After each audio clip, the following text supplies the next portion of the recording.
ladies and gentlemen, we gather here every year to remember our Gauri. Gauri, who would have been 60 had she been, very sadly, who hate free speech, those who despise thought, those who dislike freedom, removed her from the scene. However, her memory is with us, and by the year, by the month, by the day, it is growing. We shall have this evening 2 lectures and various other statements. We have decided to focus on hate as a state project. Is actually a verb and not a noun.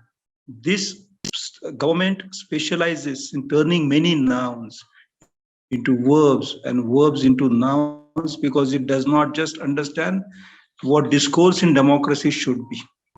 But hate is surrounding us. We enveloped in it on all sides. We know women are being put up on auction on the net. We know people are being mobbed. We know assembly after conversion law targeting Friendship Act was targeting the Muslim community. We know that the atmosphere is filled with hate. And it is therefore that in the nature of this evening, in memory of Gauri, we summon all our courage, we bring all our conviction to this evening and articulate ourselves against hate, against hatred. Hate or hatred as a state project is a project that we must challenge, we must defeat. This evening among the speakers, we have Professor A. Narayana from the Department of Political Philosophy of the Azim Premji University.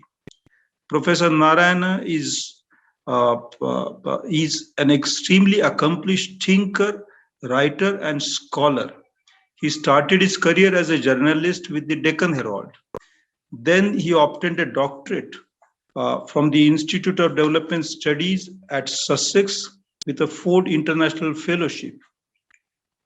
He went on to teach at the School of Media Studies at Manipal University first, and then the Indian Institute of Journalism and New Media at Bangalore. His work with governance includes the work with Karnataka State, work as Karnataka State Coordinator for the World Bank's Land Governance Assessment Framework. He's also worked as consultant for the Karnataka government's High Power Committee on restructuring the governance of Bangalore city. He was a member of the Election Commission of India's Technical Committee on Electoral Literacy. At present, he writes regularly in Kannada as well as in English, in newspapers and journals, and he teaches at the Azim Premji University. His lecture will be in Kannada. Our other esteemed speaker, Dr. Teesta Setalvad, is in fact the president of the Gauri Trust. Teesta Setalvad is a senior journalist, academic, and educationist who has worked with several Indian publications for over 4 decades. Since 1993, she, along with her colleague husband Javed Anand, launched Communalism Combat, a journal that has received tremendous praise for the kind of work and the quality of analysis that it has brought to journalism. Also, they launched Sabrang as an alternative approach to exploratory media. The web portal sabrangindia.in is well recognized, and I'm sure many of you have been visiting that regularly, reading from it, extremely important and cutting-edge information and views. Setalvad is also well recognized for analysis and coverage of social violence against marginalized sections and has received the Padma Shri Award from the President of India for service in public affairs in Maharashtra. Dr. Teesta Setalvad is a founder, trustee, and secretary of Citizens for Justice and Peace, and president, as I mentioned, of our own Gauri Memorial Trust. The CJP is known for its pioneering human rights work in the courtroom, advocacy, and training. She has been at the forefront of various campaigns such as the Anti-Citizenship Amendment Act, in the forefront of criminal justice reform, Hate Watch, and many other campaigns, including Coach, India's only education for a plural India program. Dr. Teesta Setalvad has been a friend, and she's really the name for courage and sharp analysis in India today, universally respected. I welcome both the speakers. Dr. Setalvad will speak English, and Professor A. Narayan will speak in Kannada. Professor A. Narayan first. I invite Professor Narayan to express his views on hate as a state project. Thank you. Thank you, sir. Thanks for the invitation. I think I am here to perform a small duty in memory of Gauri, which is to introduce the topic in Kannada for friends from Karnataka in the audience. So I'll switch to Kannada and I'll try to be very brief. ಎಲ್ರಿಗೂ ನಮಸ್ಕಾರ. ಗೌರಿಯವರ ಹೆಸರಲ್ಲಿ ಆಯೋಜಿಸಿರತಕ್ಕಂತಹ ಈ ಕಾರ್ಯಕ್ರಮ ಏನಿದೆ, ಇದರಲ್ಲಿ hate as a state project ಅನ್ನುವಂಥ ವಿಚಾರದ ಕುರಿತು ಮಾತಾಡಬೇಕು ಅಂತ ನನ್ನನ್ನು ಕರೆಸಿದ್ದಕ್ಕಾಗಿ ಕಾರ್ಯಕ್ರಮದ ಸಂಘಟಕರಿಗೆ ನನ್ನ ವಂದನೆಗಳನ್ನು ತಿಳಿಸ್ತೇನೆ. ಮೊದಲನೇದಾಗಿ ಸುಮಾರು 10-20 ನಿಮಿಷಗಳ ಕಾಲ ಕನ್ನಡದಲ್ಲಿ ಇವತ್ತಿನ ಈ ಚರ್ಚೆಯ ವಿಷಯ ಏನಿದೆ ಇದನ್ನ ಪರಿಚಯಿಸಬೇಕು ಅನ್ನುವಂತಹ ಜವಾಬ್ದಾರಿಯನ್ನ ನನಗೆ ಕೊಟ್ಟಿದ್ದಾರೆ. ಬಹುಶಃ ಮುಖ್ಯ ವಿಚಾರಕ್ಕೆ ಹೋಗೋದಕ್ಕೆ ಮೊದಲು ಪೂರ್ವಭಾವಿಯಾಗಿ ಒಂದೆರಡು ವಿಚಾರಗಳನ್ನು ತಮ್ಮ ಮುಂದೆ ಇಡ್ತೇನೆ. ಆನಂತರ ಮುಖ್ಯ ವಿಚಾರಕ್ಕೆ ಸಂಬಂಧಪಟ್ಟ ಹಾಗೆ ನನಗೆ ಅನಿಸಿದಂತಹ ಕೆಲವು ಅನಿಸಿಕೆಗಳನ್ನ ತಮ್ಮ ಜೊತೆ ಹಂಚಿಕೊಳ್ತೇನೆ. ನಿಮಗೆಲ್ಲ ತಿಳಿದ ಹಾಗೆ ಈ ವಿಚಾರ ತುಂಬಾ ಗಂಭೀರವಾಗಿರುವಂಥದ್ದು, ತುಂಬಾ ಸೂಕ್ಷ್ಮವಾಗಿರುವಂಥದ್ದು. ಇದರ ಸೂಕ್ಷ್ಮತೆ ಏನು, ಇದರ ಗಂಭೀರತೆ ಏನು ಅನ್ನೋದನ್ನು ನಾನು ಮತ್ತೆ ಮತ್ತೆ ಪ್ರಸ್ತಾಪಿಸಲಿಕ್ಕೆ ಹೋಗುವುದಿಲ್ಲ. ಅಥವಾ ಈ ವಿಚಾರದ ಸುತ್ತ ಅಥವಾ ಈ ವಿಚಾರಕ್ಕೆ ಸಂಬಂಧಪಟ್ಟ ಹಾಗೆ ನಮ್ಮ ಸುತ್ತ ಏನು ಘಟನಾವಳಿಗಳು ನಡೀತಾ ಇದ್ದಾವೆ ಅವುಗಳನ್ನೇ ವಿವರಿಸುವಂತ ಕೆಲಸಕ್ಕೆ ನಾನು ಮತ್ತೆ ಮುಂದಾಗುವುದಿಲ್ಲ. ಯಾಕಂದ್ರೆ ಅದು ನಮ್ಗೆಲ್ಲ ಗೊತ್ತಿದೆ. ಬೇರೆ ಬೇರೆ ಪದಗಳನ್ನು ಬಳಸಿ ಗೊತ್ತಿರುವಂತಹ ವಿಚಾರಗಳನ್ನೇ ಮತ್ತೆ ಮತ್ತೆ ಹೇಳುವುದು ಈ ಸಮಯದಲ್ಲಿ ಸೂಕ್ತವಾಗಲಾರದು ಅಂತ ನನ್ನ ಭಾವನೆ. ಏನಿದ್ರೂ ಕೂಡ ಈ ದೊಡ್ಡ ಒಂದು ಆಪತ್ತು ಅನ್ನಬಹುದಾದಂತಹ ಬೆಳವಣಿಗೆ ನಮ್ಮ ಸುತ್ತ ಏನು ನಡೀತಾ ಇದೆ, ಇದನ್ನು ಹೇಗೆ ಎದುರಿಸಬಹುದು, ಇದನ್ನು ಹೇಗೆ ನಿಭಾಯಿಸಬಹುದು ಅನ್ನುವ ದೃಷ್ಟಿಯಿಂದ ನನಗನಿಸ್ತಕ್ಕಂತಹ ಒಂದೆರಡು ವಿಚಾರಗಳನ್ನಷ್ಟೇ ತಮ್ಮ ಮುಂದೆ ಇಡುವಂತಹ ಪ್ರಯತ್ನ ನಾನು ಮಾಡ್ತಾ ಇರುವಂತಹದ್ದು. ಈ ಬೆಳವಣಿಗೆಯ ಸ್ವಲ್ಪ ಅದರ ಟ್ರಾಜೆಕ್ಟರಿಯನ್ನು ಸ್ವಲ್ಪ ನೋಡೋಣ. ಇಲ್ಲಿಂದ ಅಂದ್ರೆ ಬಹಳ ಚಾರಿತ್ರಿಕವಾಗಿ ಅಲ್ಲ, ಇತ್ತೀಚೆಗಿನ ಇದು ಏನಿದ್ರು ಕೂಡ ಒಂದು ಕಳೆದ ಒಂದು 10 ವರ್ಷಗಳಿಂದ ಬಹಳ ವಿಶೇಷವಾಗಿ ನಮ್ಮನ್ನ ಕಾಡ್ತಿರತಕ್ಕಂಥ ಒಂದು ಸಮಸ್ಯೆ. ಇದು ಪ್ರಾರಂಭ ಆಗಿರುವಂತಹದ್ದು ಆರಂಭದ ಹಂತದಲ್ಲಿ ಒಂದು ರೀತಿಯ ಅಸಹನೆಯಿಂದ. ನಮ್ಮ ಸುತ್ತ ಅಸಹನೆಯ ಮಾತುಗಳು ಕೇಳಿ ಬರ್ತಾ ಇದ್ವು, ಅಸಹನೆಯ ಕರೆಗಳು ಕೇಳಿ ಬರ್ತಾ ಇದ್ವು. ನಾವು ಸುಮ್ಮನೆ ಇದ್ವಿ. ಅಸಹನೆ ಬರಬರ್ತಾ ಒಂದು ರೀತಿಯಲ್ಲಿ ಹಿಂಸೆಯ ಕರೆ ಕೊಡುವ ಹಂತಕ್ಕೆ ಬಂದಿದೆ.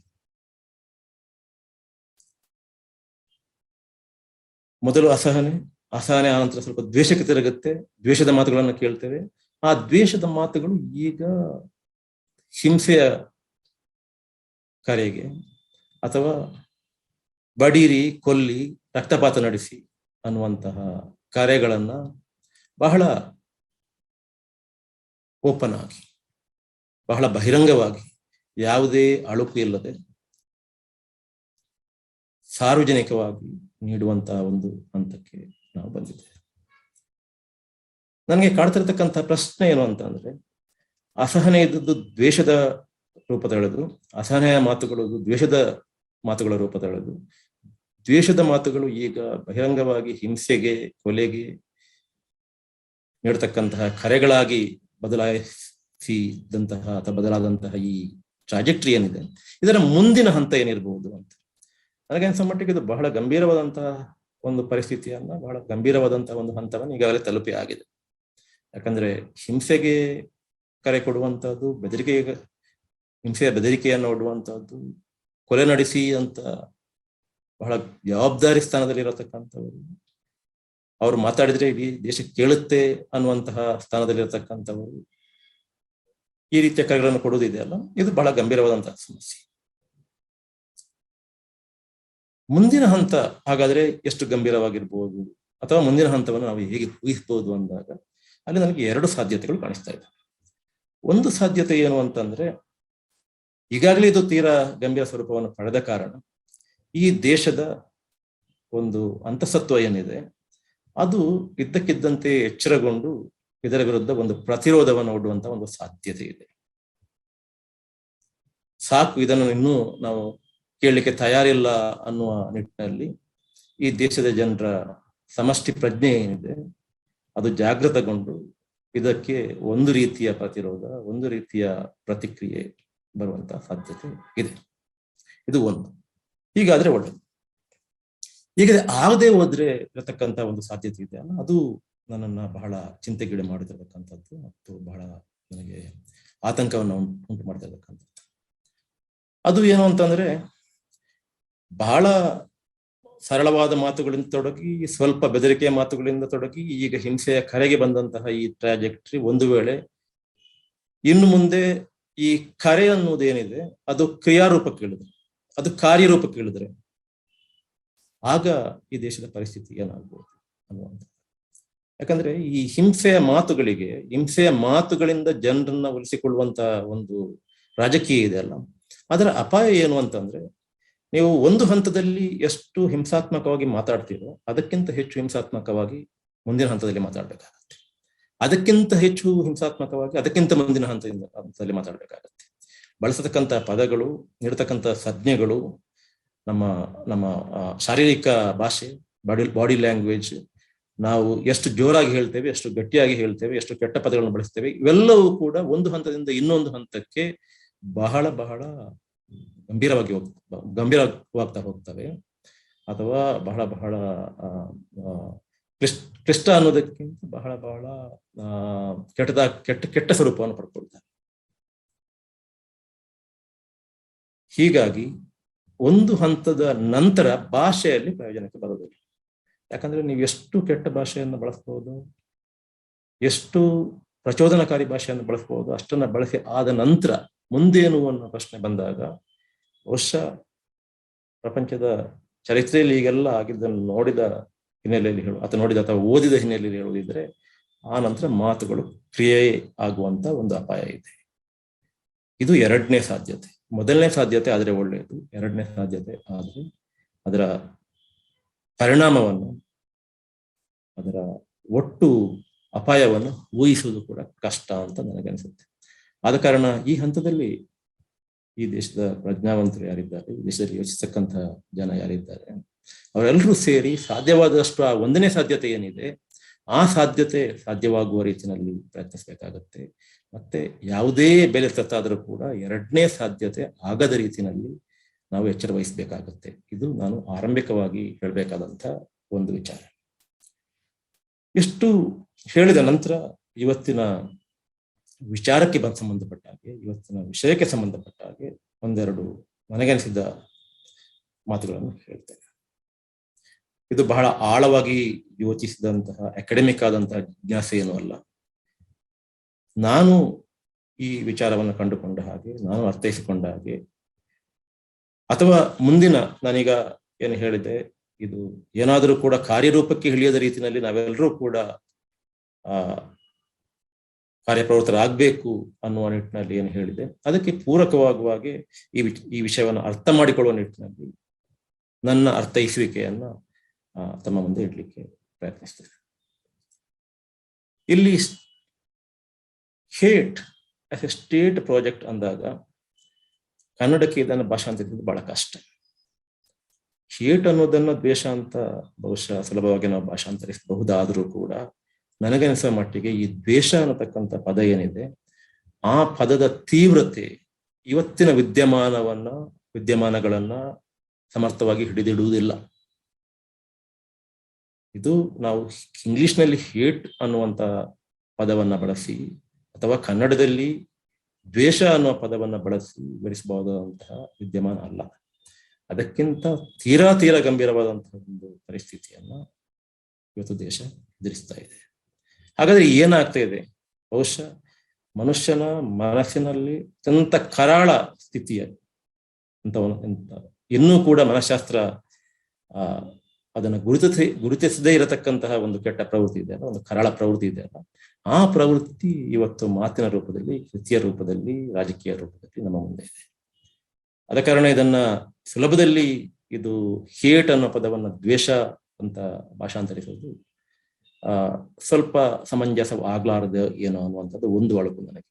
ಎರಡನೇದಾಗಿ ಈ ಸ್ಟೇಟ್ ಅನ್ನೋ ಪದ ಇದೆಯಲ್ಲ, ಈ ಸ್ಟೇಟ್ ಅನ್ನೋ ಪದಕ್ಕೆ ಕನ್ನಡದಲ್ಲಿ ಸಮಂಜಸವಾದಂತಹ ಕನ್ನಡ ಭಾಷಾಂತರ ಇಲ್ಲ. ಸ್ಟೇಟ್ ಅಂದ್ರೆ ಸರ್ಕಾರ ಅಲ್ಲ, ಸ್ಟೇಟ್ ಅಂದ್ರೆ ಇಡೀ ವ್ಯವಸ್ಥೆ, ಸ್ಟೇಟ್ ಅಂದ್ರೆ ರಾಜಕೀಯ ಅಲ್ಲ, ಸ್ಟೇಟ್ ಅಂದ್ರೆ ಎಕ್ಸಿಕ್ಯೂಟಿವ್ ಮಾತ್ರ ಅಲ್ಲ. ಈ ಇವತ್ತಿನ ನಮ್ಮ ಸಬ್ಜೆಕ್ಟ್ ಏನಿದೆ ಅದನ್ನ ಬಹುಶಃ ಅದನ್ನ ಯೋಚಿಸುವಾಗ ಈಗಾಗಲೇ ದೇವಿಯವರು ಹೇಳಿದ ಹಾಗೆ ಅದೊಂದು ವರ್ಬ್ ಅನ್ನುವ ರೀತಿಯಲ್ಲಿ ಯೋಚಿಸಿದ್ದೇವೆ ನಾವು ಅಂತ ಹೇಳಿದ್ರು ಅವರು. ಏನೇ ಇರಲಿ, ಬಹುಶಃ ಅದೊಂದು ಸರ್ಕಾರದ ಪ್ರಾಜೆಕ್ಟ್ ಅಥವಾ ಸರ್ಕಾರದ ಯೋಜನೆಯಾಗಿ ದ್ವೇಷ ಅನ್ನುವ ಅರ್ಥದಲ್ಲಿ ಇದನ್ನ ಕೊಟ್ಟಿದ್ರು ಕೂಡ ಇಲ್ಲಿ ನಾವು ಇದನ್ನ ಸರ್ಕಾರದ ಯೋಜನೆಯಾಗಿ ದ್ವೇಷ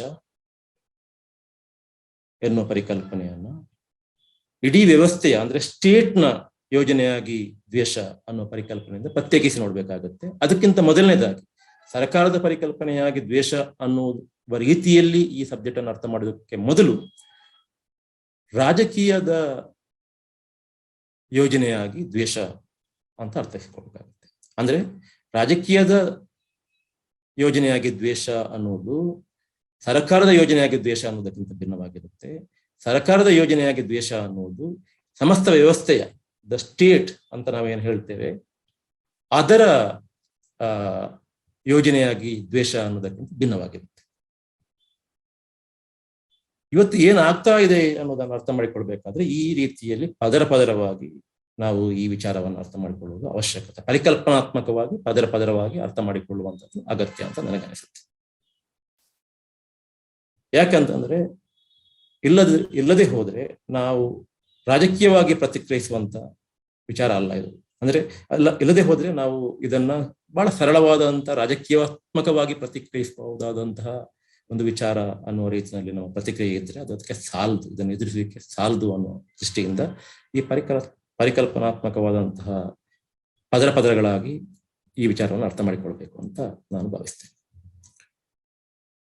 ಇದರಲ್ಲಿ ಬಹಳ ಸ್ಪಷ್ಟವಾಗಿ ನಮಗೆ ಕಾಣೋದು ಏನು ಅಂತಂದ್ರೆ ರಾಜಕೀಯ ಯೋಜನೆಯಾಗಿ ದ್ವೇಷ ಅನ್ನುವಂತ ಒಂದು ಸ್ಥಿತಿ ಏನಿದೆ ಅದು ಈ ದೇಶದಲ್ಲಿ ಇದೆ. ಅದರ ಬಗ್ಗೆ ನಮ್ಗೆ ಯಾವುದೇ ರೀತಿಯ ಗೊಂದಲ ಆಗ್ಲಿ ಸಂಶಯವಾಗ್ಲಿ ಇರುವಂತಹ ಪ್ರಮೇಯವೇ ಇಲ್ಲ. ಅದು ಈ ದೇಶದ ರಾಜಕಾರಣ ಅನ್ನೋದು ದ್ವೇಷ ಕಾರಣ ಆಗಿ ಪರಿವರ್ತನೆ ಆದಂತಹ ದಾರಿ ಅದು ಯಾಕೆ ಹೀಗಾಯ್ತು, ಹೇಗೆ ಹೀಗಾಯ್ತು ಎನ್ನುವುದನ್ನು ನಾವು ಸರಿಯಾಗಿ ಅರ್ಥ ಮಾಡಿಕೊಂಡಿಲ್ಲ ಅಂತಲೇ ನನ್ನ ಭಾವನೆ.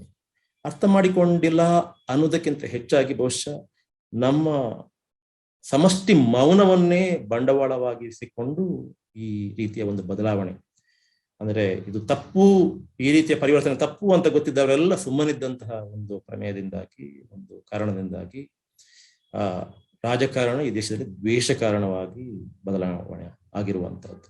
ಅಂದ್ರೆ ದ್ವೇಷ ಅನ್ನೋದು ನಮ್ಮ ಮುಂದೆ ಇರತಕ್ಕಂಥ ಒಂದು ದೊಡ್ಡ ರಾಜಕೀಯ ಪ್ರಯೋಗ ಅಥವಾ ಪ್ರಾಜೆಕ್ಟ್ ಅಥವಾ ಯೋಜನೆ ಅನ್ನೋದರ ಬಗ್ಗೆ ನನಗೆ ಸಂಶಯ ಇಲ್ಲ. ಇವತ್ತು ರಾಜಕಾರಣದಲ್ಲಿ ತೊಡಗಿರತಕ್ಕಂಥ ಸಣ್ಣ ಟಿವಿ ಡಿಬೇಟ್ ಇರ್ಬೋದು, ಎದುರಾಳಿ ಅಥವಾ ಎದುರು ಪಕ್ಷದವ ಅಥವಾ ತನ್ನ ಪೊಲಿಟಿಕಲ್ ಒಪೋನೆಂಟ್ ಅಂತ ನಾವೇನು ಹೇಳ್ತೇವೆ, ಅವನ ಅಭಿಪ್ರಾಯವನ್ನ ಖಂಡಿಸುವುದು ರಾಜಕೀಯವಾತ್ಮಕವಾಗಿ ಅಲ್ಲ, ದ್ವೇಷಾತ್ಮಕವಾಗಿ. ಅಥವಾ ನೀವು ನಿಮ್ಮ ರಾಜಕಾರಣದ ದೊಡ್ಡ ಮಟ್ಟದ ರಾಜಕೀಯದ ಆವರಣವನ್ನು ದೊಡ್ಡ ಮಟ್ಟದಲ್ಲಿ ಪ್ರಸರಿಸತಕ್ಕಂತಹ ಇವತ್ತಿನ ರಾಜಕೀಯ ಶಕ್ತಿಗಳೇನಿದ್ದಾವೆ, dominant force in politics today's dominant politics ಇಂಗ್ಲಿಷಲ್ಲಿ ಹೇಳೋದಿದ್ರೆ, ಅದು ತನ್ನ ಒಪೋನೆಂಟ್ ಯಾರಿದ್ದಾರೆ, ತನ್ನ ರಾಜಕೀಯ ಎದುರಾಳಿ ಯಾರಿದ್ದಾರೆ, ಅವರನ್ನ ರಾಜಕೀಯವಾಗಿ ಖಂಡಿಸುವುದು ಅಥವಾ ಅವರ ವಿಚಾರಗಳನ್ನ ಅಳ್ಳಗಳೆಯುವುದು ಈ ಮಟ್ಟದ ರಾಜಕೀಯದಲ್ಲಿ ಪ್ರವಹಿಸುವುದೇ ಇಲ್ಲ. ಎದುರಾಳಿಯನ್ನ ಅಥವಾ ಎದುರಾಳಿಯ ಸುತ್ತ ಒಂದು ದ್ವೇಷವನ್ನ, ಜನರಿಗೆ ಒಂದು ದ್ವೇಷ ಬರಬೇಕು ಅವರ ವಿಚಾರದ ಬಗ್ಗೆ, ಅವರ ಅಸ್ತಿತ್ವದ ಬಗ್ಗೆ, ಅವರ ವ್ಯಕ್ತಿತ್ವದ ಬಗ್ಗೆ. ಈ ರೀತಿ ಪ್ರತಿಯೊಬ್ಬ ಲೀಡರ್ ಇರ್ಬೋದು, ಪ್ರತಿಯೊಂದು ವಿಚಾರ ಇರ್ಬೋದು, ಎಲ್ಲವನ್ನು ಕೂಡ ಒಂದು ದ್ವೇಷದ ಆವರಣದೊಳಗೆ ಪ್ರತಿಷ್ಠಾಪಿಸುವಂತ ಒಂದು ರಾಜಕಾರಣ ಇವತ್ತು ನಮ್ಮ ಮುಂದೆ ನಡೀತಾ ಇದೆ. ಇದು ಇಲ್ಲಿ ಹೋಗಿ ನಿಲ್ಲುತ್ತೆ ಅನ್ನೋದಕ್ಕಿಂತ ಹೆಚ್ಚಾಗಿ ಇದನ್ನೊಮ್ಮೆ ಪ್ರಾರಂಭಿಸಿದರೆ ಇದನ್ನ ಮುಂದುವರಿಸುವುದು ಹೇಗೆ ಅನ್ನುವಂತ ವಿಚಾರ ಇದನ್ನು ಪ್ರಾರಂಭಿಸಿದವರಿಗೆ ಕಾಡ್ಲಿಕ್ಕೆ ಪ್ರಾರಂಭ ಆಗುತ್ತೆ. ರಾಜಕೀಯವಾಗಿ ದ್ವೇಷ ಬಂಡವಾಳ ಆದಾಗ ಮತ್ತೆ ರಾಜಕೀಯವಾಗಿ ದ್ವೇಷವನ್ನ ಬಂಡವಾಳವಾಗಿ ಬಳಸಿಕೊಂಡು ಅಧಿಕಾರಕ್ಕೆ ಬಂದ ಸರ್ಕಾರ ಏನಿದೆ, ಆ ಸರ್ಕಾರ ಕೂಡ ದ್ವೇಷವನ್ನ ಒಂದು ಪ್ರಾಜೆಕ್ಟ್ ಆಗಿ ಅಥವಾ ಒಂದು ಯೋಜನೆಯಾಗಿ ಮುಂದುವರಿಸುವ ಅನಿವಾರ್ಯತೆಗೆ ಸಿಕ್ಕಾಕೊಳ್ಳುತ್ತೆ. ಬಹುಶಃ ಈ ದೇಶದಲ್ಲಿ ಆಗಿರುವಂಥದ್ದು ಅದು. ರಾಜಕೀಯವಾಗಿ ದ್ವೇಷ ಒಂದು ಯೋಜನೆ ಆಗಿದೆಯಾ ಅಂತ ಕೇಳಿದ್ರೆ ಹೌದು. ದ್ವೇಷ ಸರ್ಕಾರದ ಯೋಜನೆ ಆಗಿದೆಯಾ ಅನ್ನುವಾಗ ಕೆಲವರಿಗೆ ಆದ್ರೂ ಅಳುಕು ಇರಬಹುದು. ಅಂತ ಅಳುಕಿದ್ದವರಿಗೆ ನನ್ನ ಉತ್ತರ ಎಷ್ಟೇ, ಆ ಪ್ರಶ್ನೆನೇ ಉದ್ಭವ ಆಗುವುದಿಲ್ಲ. ಯಾಕಂತಂದ್ರೆ ರಾಜಕೀಯವಾಗಿ ದ್ವೇಷವನ್ನ ನೀವು ಬಳಸಿಕೊಂಡು ಅಧಿಕಾರಕ್ಕೆ ಬಂದರೆ, ದ್ವೇಷದ ಪ್ರಸಾರದಲ್ಲಿ ನೀವು ನೇರವಾಗಿ ತೊಡಗದೆ ಹೋದರೂ ಕೂಡ ಅದರ ಮುಂದೆ ಅಂತಹ ಸರ್ಕಾರಕ್ಕೆ ಏನು ಮಾಡ್ಲಿಕ್ಕೆ ಆಗೋದಿಲ್ಲ. ಅದನ್ನ ಇದ್ದಕ್ಕಿದ್ದಾಗ ಅದು ಸ್ವೀಕರಿಸಬೇಕಾಗುತ್ತೆ. ಅಥವಾ ಸ್ವೀಕರಿಸುವುದು ಅದಕ್ಕೆ ಅನಿವಾರ್ಯ ಆಗುವಂಥದ್ದು ಒಂದು ನೆಲೆ. ಇನ್ನೊಂದು, ಅದು ಏನು ಮಾಡುವುದಿಲ್ಲ. ಯಾಕಂದ್ರೆ ದ್ವೇಷವನ್ನ ಪಸರಿಸಿದಷ್ಟು, ದ್ವೇಷವನ್ನು ಉಳಿಸಿಕೊಂಡಷ್ಟು ಅದು ತನ್ನನ್ನು ತಾನು ರಾಜಕೀಯವಾಗಿ ಸುಭದ್ರಗೊಳಿಸ್ತಾ ಹೋಗುತ್ತೆ. ಆದ ಕಾರಣ ದ್ವೇಷ ಒಂದು ರಾಜಕೀಯ ಪ್ರಾಜೆಕ್ಟ್ ಆದಂತಹ ದೇಶದಲ್ಲಿ ದ್ವೇಷ ಅನ್ನೋದು ಒಂದು ಸರ್ಕಾರಿ ಯೋಜನೆ ಕೂಡ ಆಗಲೇಬೇಕು. ಇದರಲ್ಲಿ ಏನು ಸಂಶಯ. ಈಗ ಮೂರನೇ ವಿಚಾರಕ್ಕೆ ಬರೋಣ. ಈ ದೇಶದಲ್ಲಿ ದ್ವೇಷ ಅನ್ನೋದು ರಾಜಕೀಯ ಯೋಜನೆ, ಈ ದೇಶದಲ್ಲಿ ದ್ವೇಷ ಅನ್ನೋದು ಸರ್ಕಾರಿ ಯೋಜನೆ ಕೂಡ. ಆದರೆ ಈ ದೇಶದಲ್ಲಿ ದ್ವೇಷ ಅನ್ನೋದು ಇಡೀ ವ್ಯವಸ್ಥೆಯ ಸ್ಟೇಟ್ ಯೋಜನೆ ಆಗಿ ಪರಿವರ್ತನೆ ಆಗಿದೆಯೋ ಅನ್ನುವಂಥ ಪ್ರಶ್ನೆ. ಒಂದು ವೇಳೆ ಅದು ಆದ್ರೆ ಬಹುಶಃ ಮುಂದಿನ ದಿನಗಳು ಬಹಳ ಗಂಭೀರವಾಗಲಿವೆ. ಆದರೆ ಒಂದು ಹಂತದಲ್ಲಿ ಇದರ ಕುರಿತು ಸ್ವಲ್ಪ ಯೋಚನೆ ಮಾಡಬೇಕು ಅಂತ ಅನಿಸ್ತದೆ ನನಗೆ. As it become the state project at, or should we pause for a while to come to that conclusion. ಈ ವಿಚಾರವಾಗಿ 1-2 ನಿಮಿಷಗಳಷ್ಟು ಕಾಲ ಮಾತಾಡ್ತೇವೆ. ಇಲ್ಲಿ ನಾವು ಸರ್ಕಾರ ಮತ್ತು ಇಡೀ ವ್ಯವಸ್ಥೆ, ರಾಜ್ಯ ವ್ಯವಸ್ಥೆ ಅಂತ ಏನ್ ಹೇಳ್ತೇವೆ, ಸ್ಟೇಟ್ ಅನ್ನು ಅಂತ ಏನ್ ಹೇಳ್ತೇವೆ, ಅದರ ಮಧ್ಯ ಇರತಕ್ಕಂತಹ ವ್ಯತ್ಯಾಸವನ್ನ ಮೊದಲು ಅರ್ಥ ಮಾಡಿಕೊಳ್ಳೋಣ. ಸರ್ಕಾರ ಅಂದ್ರೆ ಬರೀ ಎಕ್ಸಿಕ್ಯೂಟಿವ್ ಸ್ಟೇಟ್. ಅದಕ್ಕೆ ದೇಶದಲ್ಲಿ ತೊಡಗುವುದು ಅಥವಾ ದೇಶವನ್ನು ಸಮರ್ಥಿಸುವುದು ಈ ರಾಜಕಾರಣ ಇದ್ದಷ್ಟು ಕಾಲ ಅನಿವಾರ್ಯ ಅಂತ ಹೇಳಿದೆ. ಸರ್ಕಾರದಿಂದ ಆ ಕಡೆ ಹಾಗಾದ್ರೆ ಸ್ಟೇಟ್ ನಲ್ಲಿ ಏನಿದೆ ಅಂತ ಕೇಳಿದ್ರೆ, ಸ್ಟೇಟ್ ನಲ್ಲಿ ಲೆಜಿಸ್ಲೇಚರ್ ಅಥವಾ ಪಾರ್ಲಿಮೆಂಟ್ ಅಥವಾ ಶಾಸಕಾಂಗ ಇದೆ. ಸರ್ಕಾರದ ಆ ಕಡೆ ಸ್ಟೇಟ್ ನಲ್ಲಿ ಏನಿದೆ ಅಂತ ಕೇಳಿದ್ರೆ ಅಲ್ಲಿ ನ್ಯಾಯಾಂಗ ಅಥವಾ ಜುಡಿಷಿಯರಿ ಇದೆ. ಸರ್ಕಾರದ ಆ ಕಡೆ ಸ್ಟೇಟ್ ನಲ್ಲಿ ಏನಿದೆ ಅಂತ ಕೇಳಿದ್ರೆ ಸಾಂವಿಧಾನಿಕವಾದಂತಹ ಸ್ವಾಯತ್ತ ಸಂಸ್ಥೆಗಳಿದ್ದಾವೆ. ಅದು ಎಲೆಕ್ಷನ್ ಕಮಿಷನ್ ಇರಬಹುದು, ಪಬ್ಲಿಕ್ ಸರ್ವಿಸ್ ಕಮಿಷನ್ಸ್ ಇರಬಹುದು, ಇತ್ಯಾದಿ ಇತ್ಯಾದಿ ಸಾಂವಿಧಾನಿಕ ಸ್ವಾಯತ್ತ ಸಂಸ್ಥೆಗಳು. ಇದು ಸರ್ಕಾರದ ಭಾಗ ಅಲ್ಲ, ಆದರೆ ಸ್ಟೇಟ್ನ ಭಾಗ. ಕೊನೆಯದಾಗಿ ಇತ್ತೀಚೆಗೆ ಸರ್ಕಾರದ ಭಾಗವಾಗಿದ್ದರೂ ಕೂಡ ಭಾಗವಾಗದೆ ಉಳಿದಂತಹ ಏನು ರೆಗ್ಯುಲೇಟರಿ ಕಮಿಷನ್ಸ್ ಅಂತ ಏನು ಹೇಳ್ತೇವೆ ನಾವು, ನಿಯಂತ್ರಣ ಪ್ರಾಧಿಕಾರಗಳು ಅಂತ ಏನು ಹೇಳ್ತೇವೆ, ಅವುಗಳು ಇವೆಲ್ಲವೂ ಸೇರಿ ಈ ರಾಜ್ಯ ವ್ಯವಸ್ಥೆ ಅಥವಾ ಸ್ಟೇಟ್ ಅಂತ ಎಕ್ಸಿಕ್ಯೂಟಿವ್ ಮಾತ್ರ. ಅದರ ಜೊತೆಗೆ ನಾವು ಮಾಧ್ಯಮವನ್ನು ಕೂಡ ಸೇರಿಸಬೇಕಾಗತ್ತೆ. ಅದು ಸ್ಟೇಟ್ನ ಭಾಗ ಅಲ್ಲದಿದ್ರೂ ಕೂಡ ಇಡೀ ವ್ಯವಸ್ಥೆಯ ಭಾಗ. ಸರ್ಕಾರ ಸ್ಟೇಟ್ನ ಭಾಗ ಆದರೂ ಕೂಡ ಅದು ಅದರ ಕೇಂದ್ರದಲ್ಲಿದ್ದರೂ ಕೂಡ ಅಧಿಕಾರ ಚಲಾಯಿಸಿದ ಅದು ಆದರೂ ಕೂಡ ಅದನ್ನ ಸ್ಟೇಟ್ನ ಇನ್ನೊಂದು ಘಟಕ ಅಂತ ನಾವು ನೋಡಿಕೊಂಡು ಇಂತಹ ವಿಚಾರಗಳನ್ನು ಅರ್ಥ ಮಾಡಿಕೊಳ್ಬೇಕಾಗುತ್ತೆ. ಇದು ಸರ್ಕಾರದ ಯೋಜನೆ ಅಂತ ನಾವು ಒಪ್ಪಿಕೊಂಡಾಗ ಇದು ಈ ಇಡೀ ವ್ಯವಸ್ಥೆಯ ಯೋಜನೆಯ ಇದರಲ್ಲಿ ಸರ್ಕಾರ ಎಷ್ಟರ ಮಟ್ಟಿಗೆ ಸಕ್ರಿಯವಾಗಿದೆ ಅಥವಾ ಸರ್ಕಾರ ಇದರಲ್ಲಿ ಎಷ್ಟರ ಮಟ್ಟಿಗೆ ತೊಡಗಿದೆ ಅಷ್ಟರ ಮಟ್ಟಿಗೆನೆ ಉಳಿದ ಸಾಂಸ್ಥಿಕ ಘಟಕಗಳು ಕೂಡ ತೊಡಗಿಕೊಂಡಿದ್ದಾವ. ನ್ಯಾಯಾಂಗ ತೊಡಗಿಕೊಂಡಿದೆಯಾ, ಮಾಧ್ಯಮ ತೊಡಗಿಕೊಂಡಿದೆಯಾ, ಸಾಂವಿಧಾನಿಕ ಸಂಸ್ಥೆಗಳಾದಂಥ ಮುಖ್ಯವಾಗಿ ಎಲೆಕ್ಷನ್ ಕಮಿಷನ್. ಅದರ ಜೊತೆಗೆ ಇತ್ತೀಚಿನ ಜಿಜ್ಞಾಸೆಗಳಲ್ಲಿ, ಇತ್ತೀಚಿನ ಚರ್ಚೆಗಳಲ್ಲಿ ನಮ್ಮ ಪಬ್ಲಿಕ್ ಸರ್ವಿಸ್ ಕಮಿಷನ್ ಏನಿದ್ದಾವೆ ಅವುಗಳ ವಿಚಾರಗಳಲ್ಲಿ ಕೂಡ ನಾವು ಯೋಚಿಸಬೇಕಾಗಿದೆ. ಅವುಗಳು ತೊಡಗಿಕೊಂಡಿದ್ದಾವ. ಈ ಪ್ರಶ್ನೆಗಳನ್ನು ನಾವು ಕೇಳ್ತಾ ಹೋದಾಗ ಇಲ್ಲಿ ಬಹಳ ಟೆಕ್ನಿಕಲ್ ಆಗಿ ಮಾತಾಡ್ತಾ ಹೋದ್ರೆ, ಬಹಳ ಲೀಗಲ್ ಆಗಿ ಮಾತಾಡ್ತಾ ಹೋದರೆ ಬಹುಶಃ ಹೌದು ಅನ್ನುವ ಉತ್ತರ ಕೊಡೋದು ಕಷ್ಟ.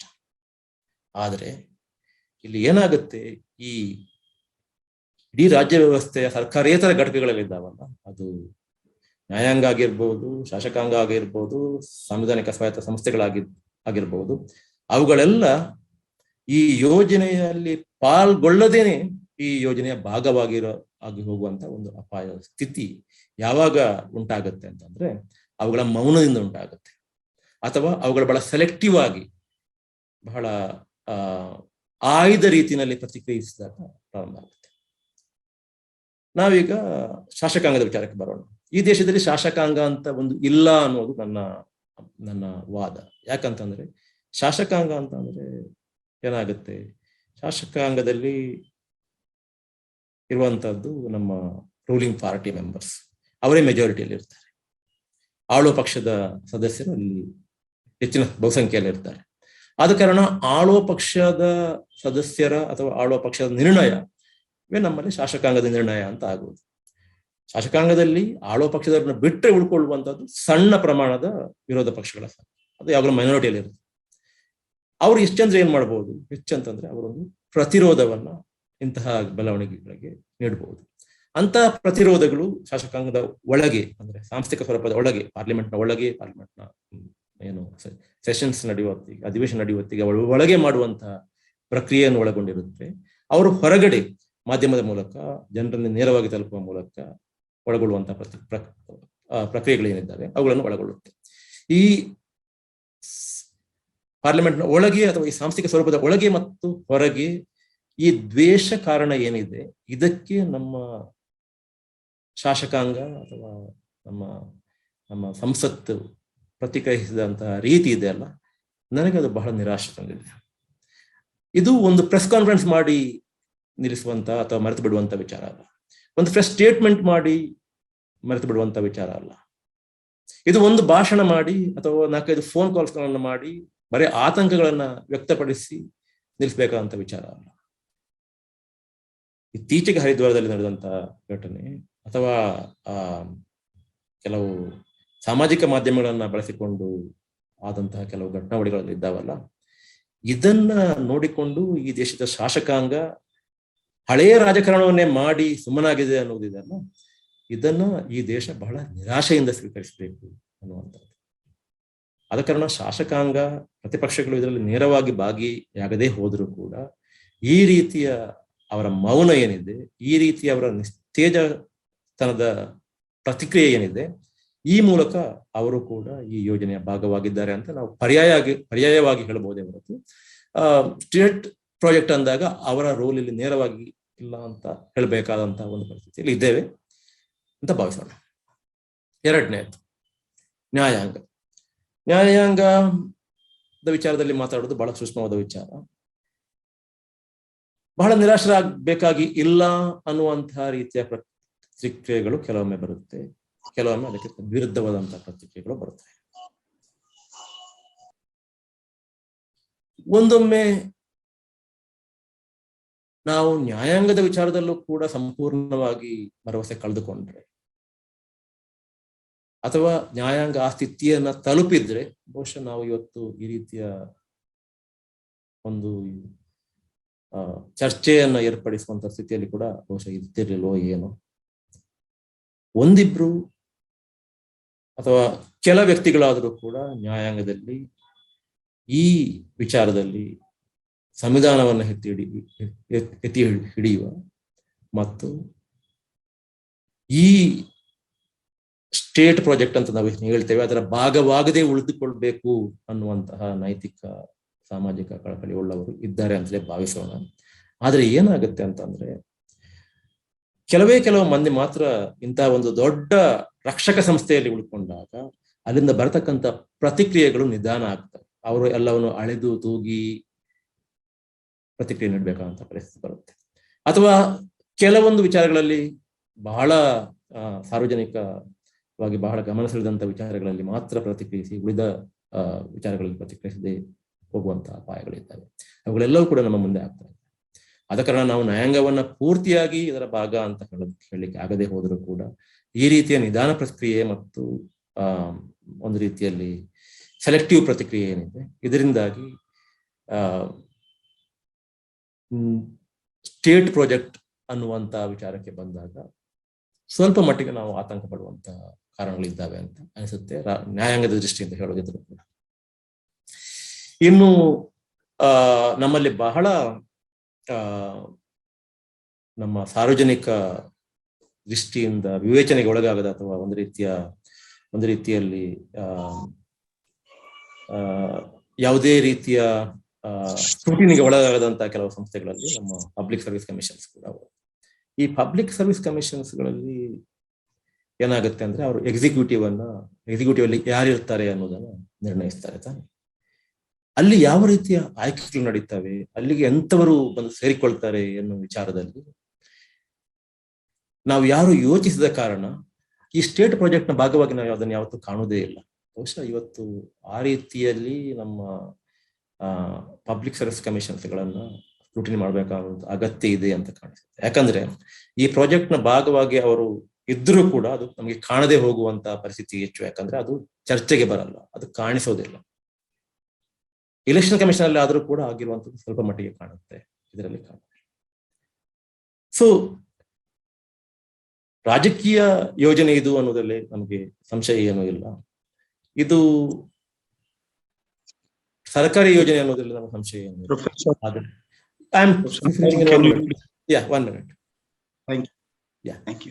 ಸಂಶಯ ಏನಿಲ್ಲ. ಆದ್ರೆ ಇದು ಇನ್ನೂ ಕೂಡ ಒಂದು ಇಡೀ ರಾಜ್ಯ ವ್ಯವಸ್ಥೆ ಯೋಜನೆ ಆಗಿದೆಯೋ ಅನ್ನುವಂಥ ಪ್ರಶ್ನೆ ಬಂದಾಗ ಒಂದು ನಿಮಿಷ ನಾವು ಯೋಚಿಸಬೇಕಾಗತ್ತೆ. ಆದರೆ ಅದೊಂದು ರಾಜ್ಯ ವ್ಯವಸ್ಥೆಯಾಗಿ ರೂಪಾಂತರಗೊಳ್ಳುವಂತಹ ಎಲ್ಲ ರೀತಿಯ ಬೆಳವಣಿಗೆಗಳು ನಮ್ಮ ಮುಂದೆ ಆಗ್ತಾ ಇದ್ದಾವೆ. ಈಗ ಇದಕ್ಕೆ ಪ್ರತಿಕ್ರಿಯೆ ಯಾವ ರೀತಿಯಲ್ಲಿ ಇರಬೇಕಾಗುತ್ತೆ? ಹಾಗಾದ್ರೆ ನನಗನ್ನಿಸೋ ಮಟ್ಟಿಗೆ ನಾವು ನಮ್ಮ ಟ್ರೆಡಿಷನಲ್ ರಾಜಕೀಯದ ಪ್ರತಿಕ್ರಿಯೆಯನ್ನ ಇದಕ್ಕೆ ಅಥವಾ ಪರಿಹಾರವನ್ನು ಇದಕ್ಕೆ ಕಂಡುಕೊಳ್ತೇವೆ ಅಂತ ಹೊರಟ್ರೆ, ಅಥವಾ ನಮ್ಮ ಕಾನೂನುಗಳ ಮೂಲಕ ಇದನ್ನು ಎದುರಿಸ್ತೇವೆ ಅಂತ ಹೊರಟ್ರೆ, ಬಹುಶಃ ಈ ಪ್ರತಿಕ್ರಿಯೆ, ಈ ರೀತಿಯ ಪ್ರತಿರೋಧ ಸಾಕಾಗಲಾರದು ಅಂತ ಕಾಣಿಸುತ್ತೆ. ಹಾಗಾದ್ರೆ ಇದನ್ನು ಯಾವ ರೀತಿ ನಿಭಾಯಿಸಬೇಕು, ಯಾವ ರೀತಿ ಎದುರಿಸಬೇಕು ಎನ್ನುವ ವಿಚಾರದಲ್ಲಿ ನನಗಂತೂ ಸ್ಪಷ್ಟತೆ ಇಲ್ಲ. ಆದರೆ ಒಂದೇ ಒಂದು ವಿಚಾರ ಹೇಳ್ತೇನೆ, ನಮ್ಮ ಸಂವಿಧಾನದ ಅಡಿಯಲ್ಲಿ ರೂಪುಗೊಂಡಂತಹ ಕಾನೂನುಗಳೇನಿದ್ದಾವೆ ಅವುಗಳಲ್ಲಿ ತಕ್ಷಣದ ಪರಿಹಾರ ಇದಕ್ಕೆ ಕಂಡುಕೊಳ್ಳದೆ ಇಲ್ಲದೆ ಹೋದರೂ ಕೂಡ ಸಂವಿಧಾನದ ಅಂತಸತ್ವ ಏನಿದೆ, ಸಂವಿಧಾನದ ತತ್ವ ಏನಿದೆ, ಅದನ್ನ ಸ್ವಲ್ಪ ಜಾಲಾಡಿದ್ರೆ ಅಲ್ಲಿ ಈ ಬೆಳವಣಿಗೆಗಳಿಗೆ, ಈ ವಿದ್ಯಮಾನಗಳಿಗೆ ಸಮಷ್ಟಿಯಾಗಿ ಭಾರತೀಯ ಸಮಾಜ ಇನ್ನೂ ಕೂಡ ನಾವು ಸಂವಿಧಾನದಲ್ಲಿ ಭರವಸೆ ಇಟ್ಟುಕೊಂಡವರು ಯಾವ ರೀತಿ ಪ್ರತಿಕ್ರಿಯಿಸಬೇಕು, ಯಾವ ರೀತಿ ಇದನ್ನು ನಿಭಾಯಿಸಬೇಕು ಅನ್ನೋದಕ್ಕೆ ಒಂದು ಉತ್ತರ ಸಿಕ್ಕಿತ್ತು ಅನ್ನುವಂಥ ಒಂದು ಆಶಾವಾದದೊಂದಿಗೆ ಮತ್ತು ಅಂತಹ ಪ್ರಯತ್ನಗಳನ್ನ ಪ್ರಾರಂಭಿಸುವುದಕ್ಕೆ ಇಂತಹ ಚರ್ಚೆಗಳು ಪ್ರೇರಕ ಆಗ್ಲಿ ಅನ್ನುವಂತಹ ಆಶಯದೊಂದಿಗೆ ನನ್ನ ಮಾತುಗಳನ್ನು ಮುಗಿಸ್ತೇನೆ. Thank you. Thank you so much for a very nuanced yet very incisive presentation. Your words will keep ringing in our minds in the coming weeks and coming months. Thank you so much for giving your time, being with us for the Gauri Trust. I'll now invite Dr. Teesta Setalvad to address us. She'll speak in English. I already introduced her to you, though she needs no introduction. I request Dr. Teesta to speak, and then immediately after that, move into the next panel without much of a gap. Thank you. Thank you, Professor Devy. Thank you so much. Friends, we meet today to discuss a burning issue of today, hate as state project. We are seeing, before I get into my lecture, I just wanted to pay personal and professional tribute to my dear friend Gauri Lankesh, who we know, all of us knows here, was a target of hate as a vicious political and state project. And she would have been 60 today. This is why we are gathering this evening. And the panel we have after the lectures are over would do just tribute to the spirit that Gauri fought and lived for. Friends, hate is a state project. Hate is today a state project in India, where the political formation in power, its vigilante organizations and brown shirts are mentally and physically armed through hate propaganda to violently harm religious minorities, women, Dalits, who are the targets. This carefully crafted phenomenon that India is witnessing has an end goal that envisages the Indian constitution being overturned, and also envisages a return to a caste-ridden, hierarchical, unequal societal and state structure that views any autonomy or independence as inimical. What is clearly discernible, especially since the decades of the 1990s, is how this political project has sat easily and comfortably with the new and more vicious form of economic colonization, with the dismantling of common and public resources and their transfer to monopoly capital. We have the genocidal pyramid, which is well recognized: prejudiced ideas, acts of prejudice, discrimination, violence. 4 stages prior to genocide have been breached. The end goal of this hate, engineered through targeted sexual and other kinds of physical violence, is the alteration of the Indian Republic into a majoritarian theocratic state. We know that India has been variously only partly free, only partially free electoral autocracy by international institutes. It is also a country of particular concern for many international institutes. December 2021 and the new year saw an all-out call for the mass killing and genocide of Muslims from one of North India's quote-unquote holy cities. Christians were attacked across the country and unable to attend church and enjoy Christmas. A particular community, India's largest minority, and its women and girls are debasing target. Through 21 and 22, through Twitter accounts, GitHub and Clubhouse platforms, where the macabre and shameful phenomenon of their auctions has taken place. A radio silence from the political leadership in power in New Delhi clearly signifies consent. State crimes that result enjoy, therefore, hate crimes that result enjoy, therefore, a high level of impunity. That Facebook can be a participant platform for this escalation in the genocidal pyramid is shocking and unacceptable. June 2021 and New Year's Day 2022, we saw ideology, organization, money power, and technology erupting in the form of Islamophobic xenophobia when hundreds of Muslim women and girls, instead of celebrating Eid festivities last year and welcoming the new year this year, were shadowed by the ugly reality of doxing, morphed, obscene, and intimidatory pictures of themselves being auctioned off, worse threats of direct gendered violence. It is a quote-unquote new Indian normal to have rape threats and filth dished out to girls and women from the sections regarded as quote-unquote enemies of the Hindu nation. Will we get to know the vast network that feeds the perpetrators of these crimes? Of course, we need to protest and clamor that Twitter and Facebook clean up their act, become more honest and transparent, ensure that vast communities of their users, women and those from marginalized communities, do not experience sadism and harm. GitHub and Clubhouse too. Only about a week ago, in Gauri Lankesh's home state of Karnataka, we witnessed a brute hate crime. A sense of fear and dread among our most vulnerable as laws and wings of the state are weaponized against its own people. We reported how 19-year-old Samir was killed and 21-year-old Shamsher was in a critical condition after they were attacked in Gadag district, allegedly soon after Bajrang Dal event where anti-Muslim hate was instigated and spread. What are the political and ideological engine that drives this hate? It is not significant to note that the IDs of many of these abusive users on social media display the militarized slogan of present-day politicized Hindutva, Jai Shri Ram. This slogan, popularized in the mid-1980s, is simply not a religious slogan anymore. It has been transformed into a war cry to incite the killing of innocents, from Muslim young men Danish to Pehlu Khan to Tabriz Ansari, Ekhlaq. And we cannot afford to forget the exhortation of Vikram Savarkar historically, when he criticized the much-loved leader from Maharashtra, Shivaji, for displaying compassion and military ethics when it came to women and girls of captured and enslaved populations. In his treatises advocating a militarized Hindu nation, he actually advanced quote-unquote rape as a political tool. Savarkar is a much worshipped leader by the supremacist right, and as assertion of this kind of brutalized governance. His portrait is sought to be installed in many state assemblies apart from parliament. There has been a stony, rigid silence again from the top political leadership of this country. Have there been enough voices of protest from all of us, from society, of solidarity, of resistance? That is the question we need to ask ourselves. Condemning outright this hate, giving voice and space to those targeted, and amplifying the voices of those who are sought to be demonized.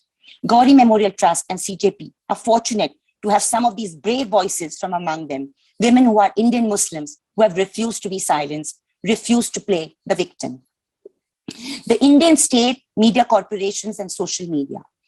The galvanization of hate, use and manipulation of media corporations, electronic, digital, and social media corporations by the state is also ominous. There have been seminal studies done on this by Cambridge Analytica, Oxford, and some investigations by Wall Street Journal too.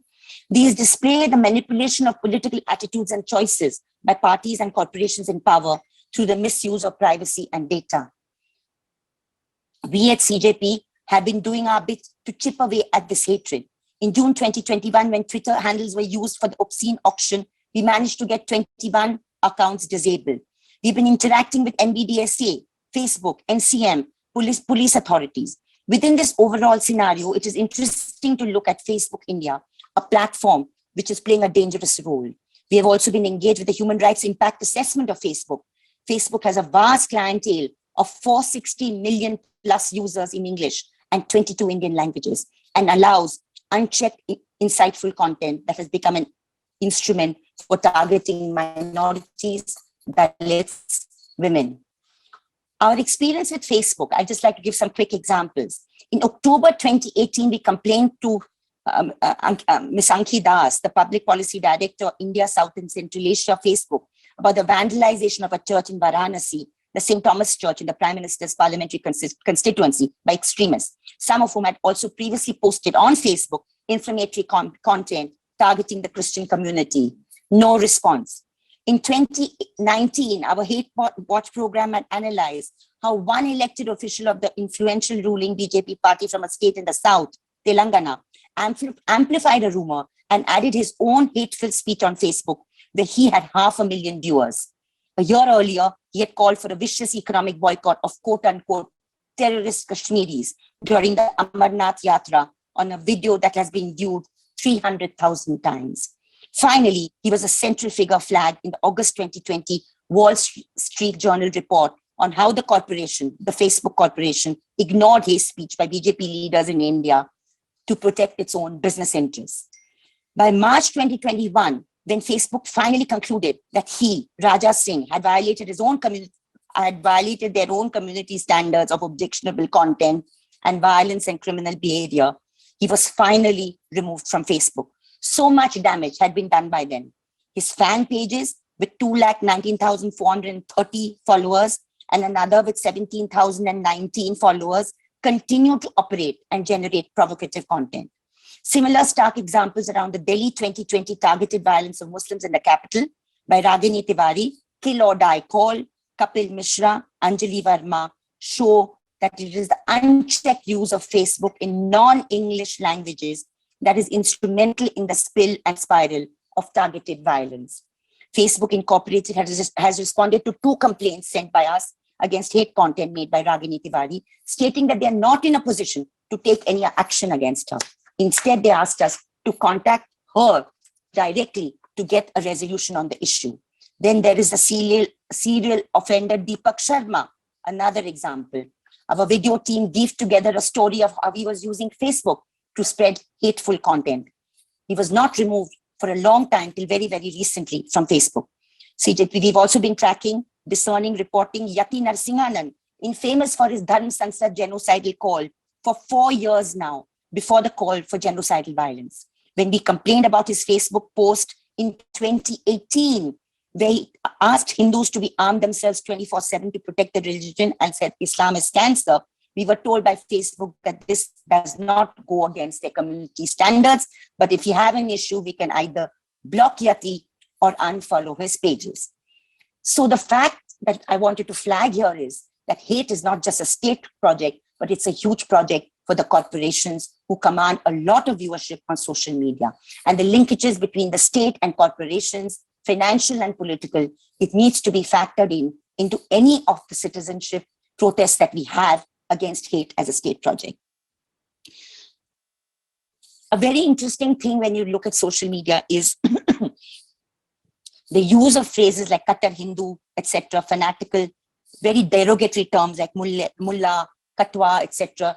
We saw that against Muslim women too. And those in the Facebook algorithm have several followers and several IDs. In fact, there are several individuals and groups that run into thousands, hundreds of thousands with the same ID. Hate is media design, hate is journalism and genocide.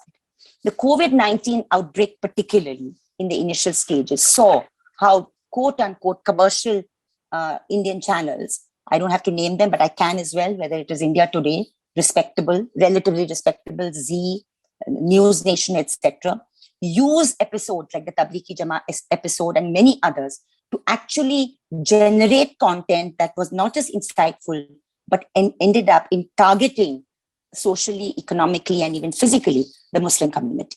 So you had words like Corona Jihad, you had words like being constantly used on electronic media channels, and they have almost gone unchecked except for a few complaints here and there by NBA DSA, where orders have been passed and they've been asked to remove content, but these processes are slow and they take a lot of time. One very important thing that we need to find when we look at hate as a state project is the weaponization of Indian laws.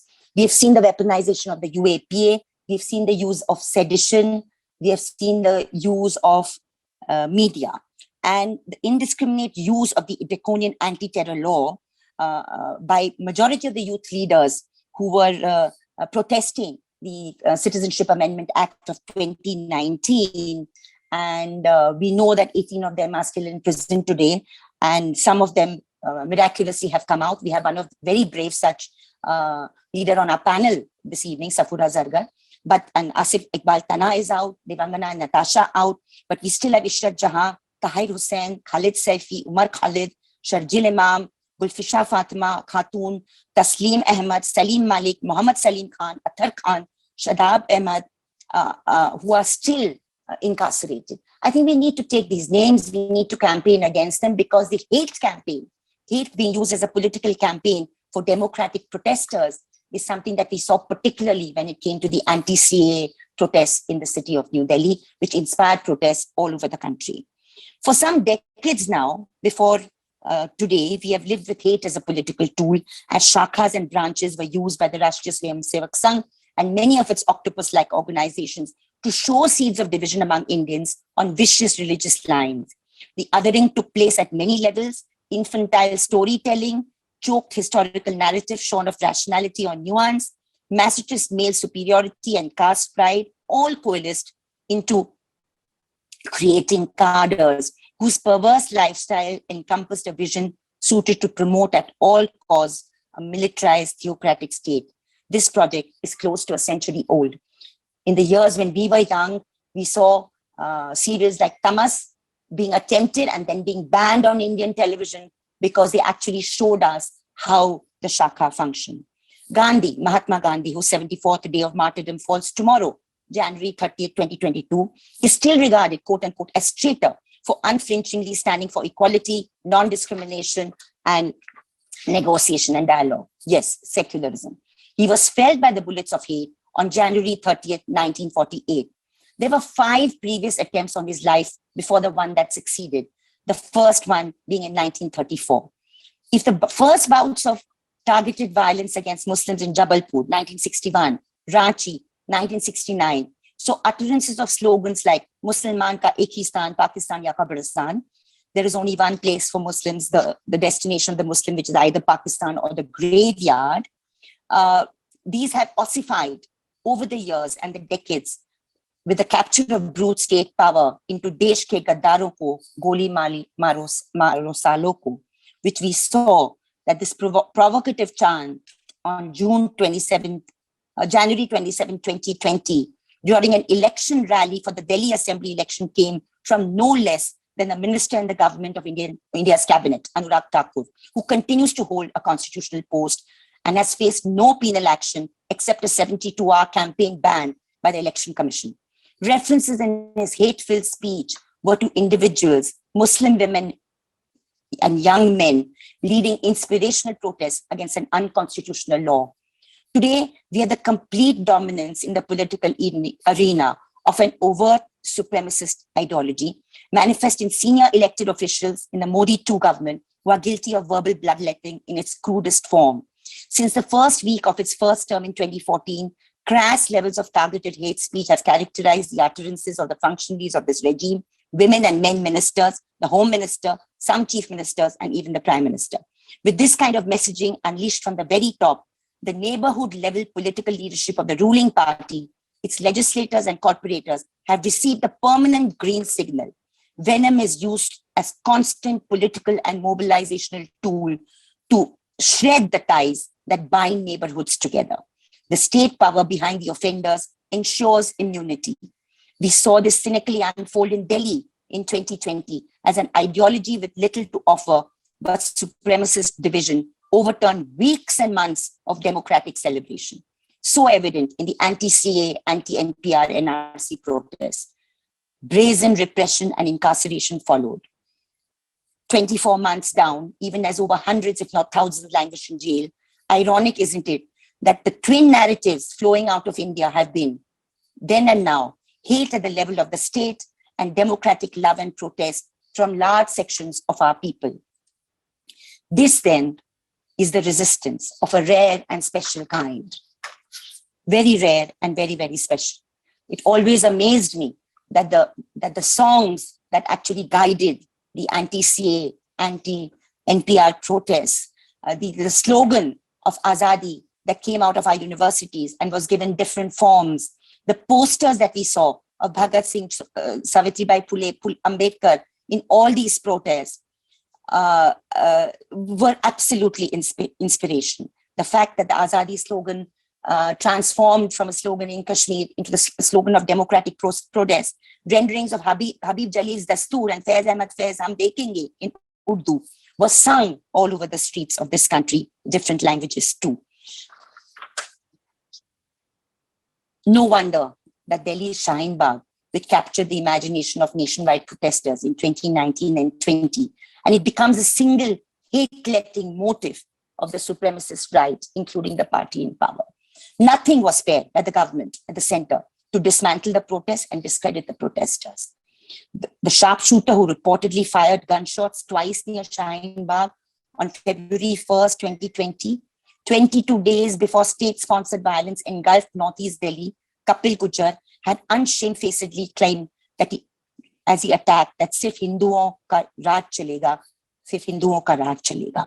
Though he was arrested soon by Delhi police and 2 empty shells of fired bullets were also recovered from the site, no major prosecution has been conducted against him. So at real contestation today then is the existence and survival of the Indian people as imagined and crafted by the Indian Constitution. Who is Indian? And will the Indian Constitution actually decide? Everything about India's hate project is about dehumanizing and invisibilizing large section of Indians, particularly if they happen to be from the first target, the most hated, the largest Indian religious minority, the Indian Muslim. And we know that the 3 great enemies of this hate project are the Muslim, the Christian, and the communist. Replace communist and you will find the social dissenter, the person who contests the political ideology of the center, and anybody who stands for brazen majoritarianism. The changing face of the Indian state then is visible in its entirety now. Who cast the first stone is a testing parameter I have evolved to trace the origins of targeted communal violence. The origin of targeted violence rarely begins with the first physical instance or evidence of it. For weeks and months preceding the first stone being cast, an overall social political atmosphere of hate speech is perpetrated through hate writing, newspapers, pamphlets, today it's social media, videos, and public exhortations are against which, despite laws being in place, the police administration does not act.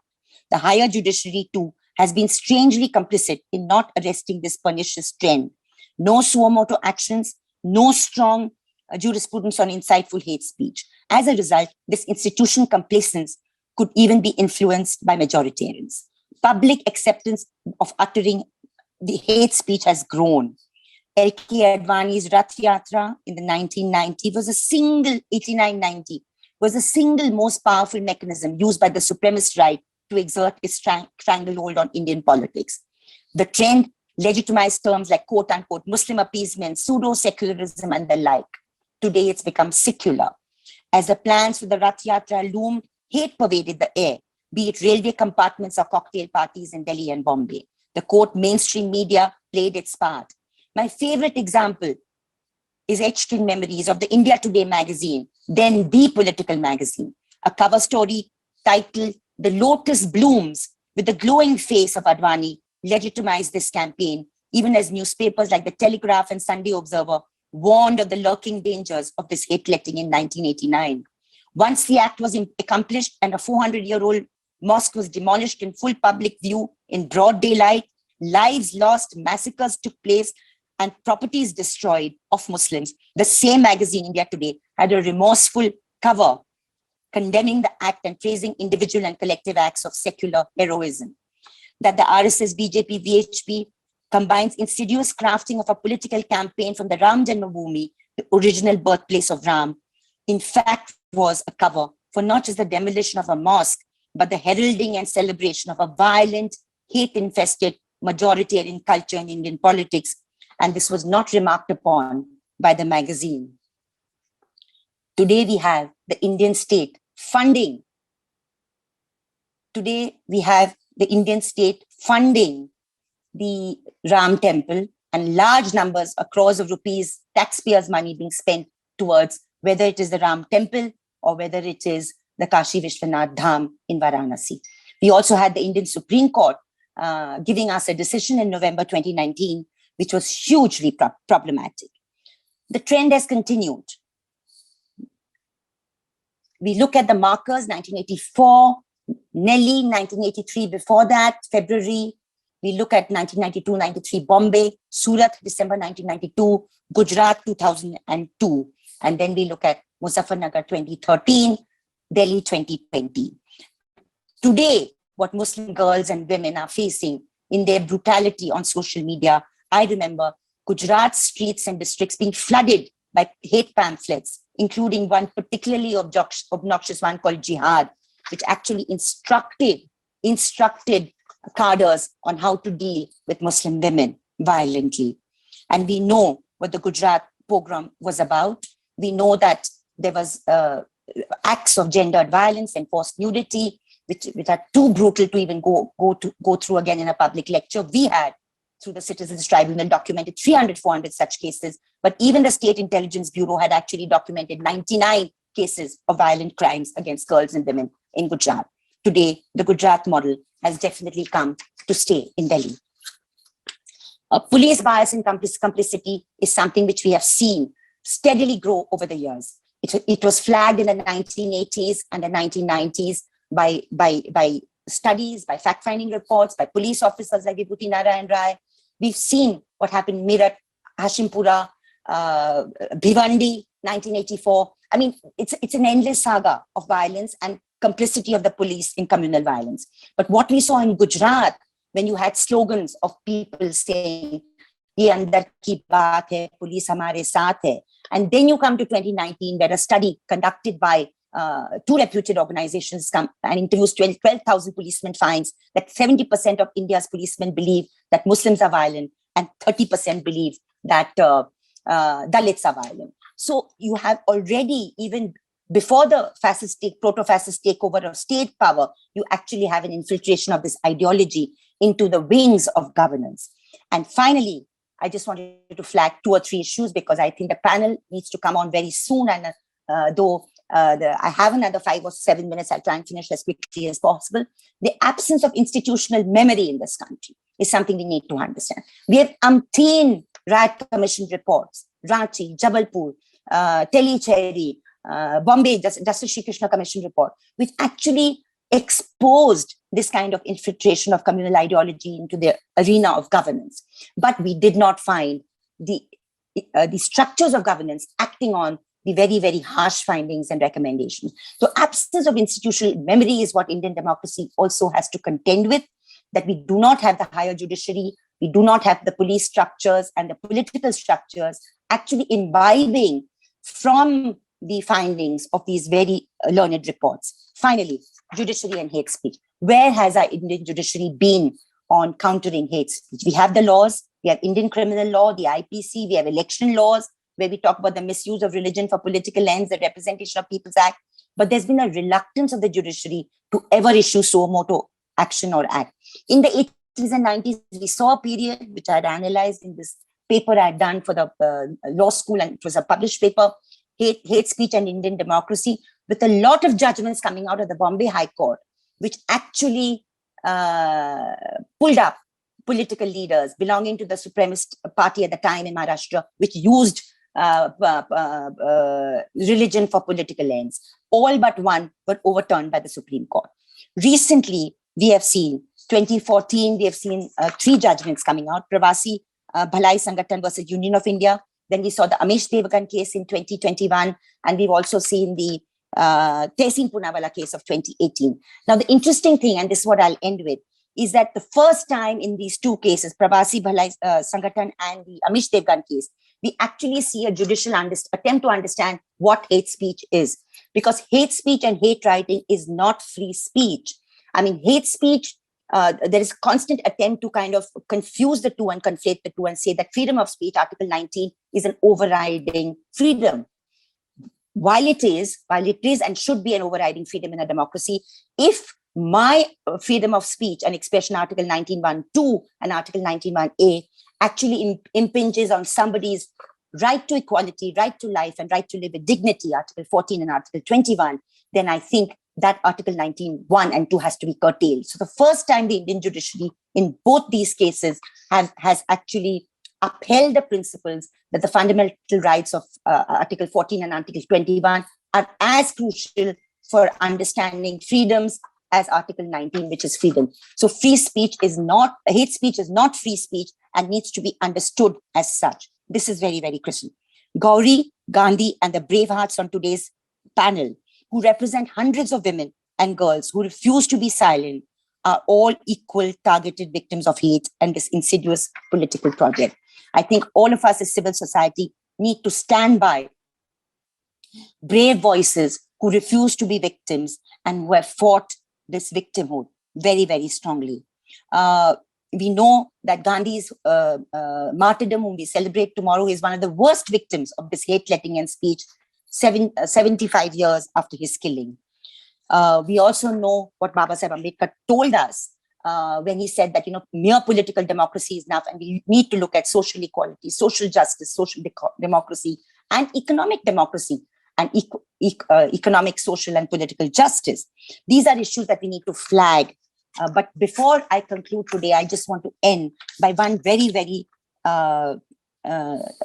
we have the UP elections coming, the Uttarakhand elections coming, the Goa elections coming, the Punjab elections coming. And we know the close connection between electoral politics and hate content speech in India, print and electronic, which has been hugely documented. The hollowing out of some of our constitutional institutions, including the Election Commission, is something that needs to worry us deeply. Today, more than ever, the words of Holocaust survivor are chilling and pertinent. Elie Wiesel, the day he accepted the Nobel acceptance speech in 1986, he said, "We must take sides. Neutrality helps the oppressor, never the victim. Silence encourages the tormentor, never the tormented. Sometimes we must interfere when human lives are endangered, when human dignity is in jeopardy, national borders and sensitivities become irrelevant. Whenever men and women are persecuted because of their race, religion, or political views, that place must at that moment become the center of the universe. India today is on the brink, and we need to recognize that, acknowledge that, and fight this hate, which is an insidious political project." Thank you. I just like to now formally hand over the entire session to my long-standing colleague and friend in the profession, Saba Naqvi, who will now take over and handle the entire panel. Saba, over to you. Tackling the entire projects, so completely and laying bare the intents of those who manufacture hatred. This is a befitting speech when we remember Gauri on the 60th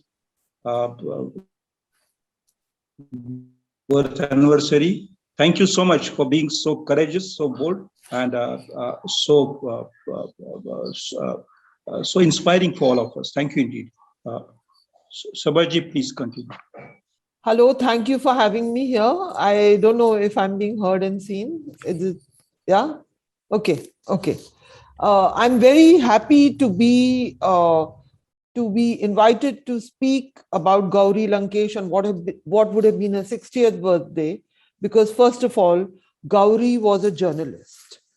And she was a journalist in a country where I am a journalist, where one of my co-panelists will be a journalist, which was last year by the Reporters Without Borders in the World Press Index ranked as one of the most unsafe countries for journalists in the world. India's ranking was 142 out of 181 countries.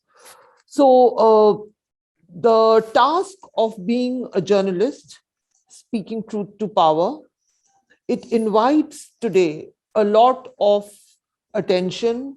It invites a lot of trolling on social media. And so as a journalist, I am very, very happy to speak up on the birthday of somebody who should be alive and with us had she not been killed by hate. Let's just presume that. I'm also very, very happy to have the opportunity to meet some of the outstanding women who will be on this panel. I'll just very briefly say this. I've been a journalist for a very long time, and one has grappled with the issues of dealing with the trolling and the hate. But professionally, I do not like to make any stories about me, myself. So you have the situation of organized hate from a certain ecosystem, which is in power. You have, we are living at a time when there are genocide calls against a particular community. And at the same time, for me personally, I suddenly had to confront the objectification. At my age, I'm a senior person, I have a fully grown daughter. Objectification of women when I was told by fellow journalists that I was on the Bully app site. So anyway, I did not want to get into it too much. I didn't want to be involved with that. So I just let it go. But I'm so glad that there were so many young women who stood up, who filed those criminal cases and who fought for that issue. So I will just introduce all the four panelists. And first, And foremost, I would like to mention that Safoora Zargar, who epitomizes, in my view, the spirit of the Shaheen Bagh movement, the courage of women of all communities. She may belong to the minority community, but there she was speaking up and just being so brave, so charismatic, so wonderful during the Shaheen Bagh protest, which was epic time that all of us saw. So Safoora Zargar is on this panel. We have RJ Sayema, who I'm dying to meet her because she's so lively, she's so courageous, and she uses her social media following, her YouTube following, her voice to also speak up on issues which make her a target. Then we have Noor Mahvish, a law student and activist from Kolkata, who was also profiled in the Sulibai apps and I think the Bullibai apps, and she has filed a criminal case. And last but not the least, my fellow journalist on this panel, Ismat Ara, whose work makes me makes me realize that journalism will be okay. She has right through for the last few years, which I noted, she conducted this really spunky interview with Kapil Mishra, one of the BJP figures who really attacked the Shaheen Bagh movement. And she's always out there doing some great journalism. So thank you so much, ladies, for being there. And I'm just going to hand it over, like a journalist, hand it over to you, all of you, one by one. And Safoora, first of all, it would be lovely if you put your camera on and your mics on and tell us that when you, at this moment in time, after all the things that you have endured, all the battles that you have fought, what is your message and how do you feel? What are your thoughts today, right now? Safoora, over to you. Thank you so much, Saba. It's absolutely wonderful to finally meet you in person. Yeah. This is all we have for like meeting because of COVID. So, and to be here along with all of these brave women. There's Isma, there is Sayema, there is Noor, and I was so glad to hear whatever Teesta had to say. It was befitting on the 60th birth anniversary of Gauri Lankesh. What I have been personally going through since the last 1.5 years, I have definitely been vocal about it. I have refused to normalize what has happened with me and what continues to happen every day with me. And I'm so glad that, when I saw incidents like first Sulli deals happened and then Bully Bai happened, I was really glad to see women outraging the way they were. Because, oftentimes we are told that, these are just trolls and we must ignore them. However, I don't think that these things need to be taken lightly. Rape threats, death threats every day on social media, obscene messages, vulgar messages describing your body parts, men sending you pictures of their private parts. Yeah. I feel that it does not. It is not in isolation. It is not just an overtly online act. It is. It is a proper propaganda which is built and manufactured to normalize such things, so that going beyond this is also possible. I feel that this is an alarmist situation where all kinds of, anything that you can think of, obscenity that you can think of doing with a woman is out there. It's being openly communicated to you on various social media platforms. Initially these would be from nameless accounts, but it increased to being from, people who were well profiled on these social media sites and still unafraid, to post anything, say anything to a woman, to give her a rape threat right there in the comments, and, call her names, morph her photos, circulate porn videos, falsely but deliberately attributing to her. They were doing it openly, right? But then, and we thought that, this is the maximum they can do. But, the next day you see an app coming up, and, you're on that app, and, you're being fictionally, but actually, sold online in an app, right? Yeah. And then you see that, okay, this is happening. Let me just ignore it. It'll disappear in a while. And then the next day, what you see is that a group of men, who are, of course, potential rapists, are actually talking about raping you, about your body, about your private body parts. Okay. So there is no limit.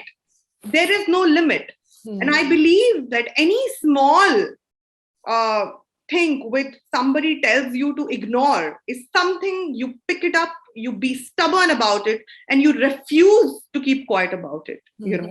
I think that is the way to go about it, Saba, because unfortunately it should not be the price that I should pay for being assertive, putting my opinion out there. No, absolutely. Yeah. It's not fair. It's not okay.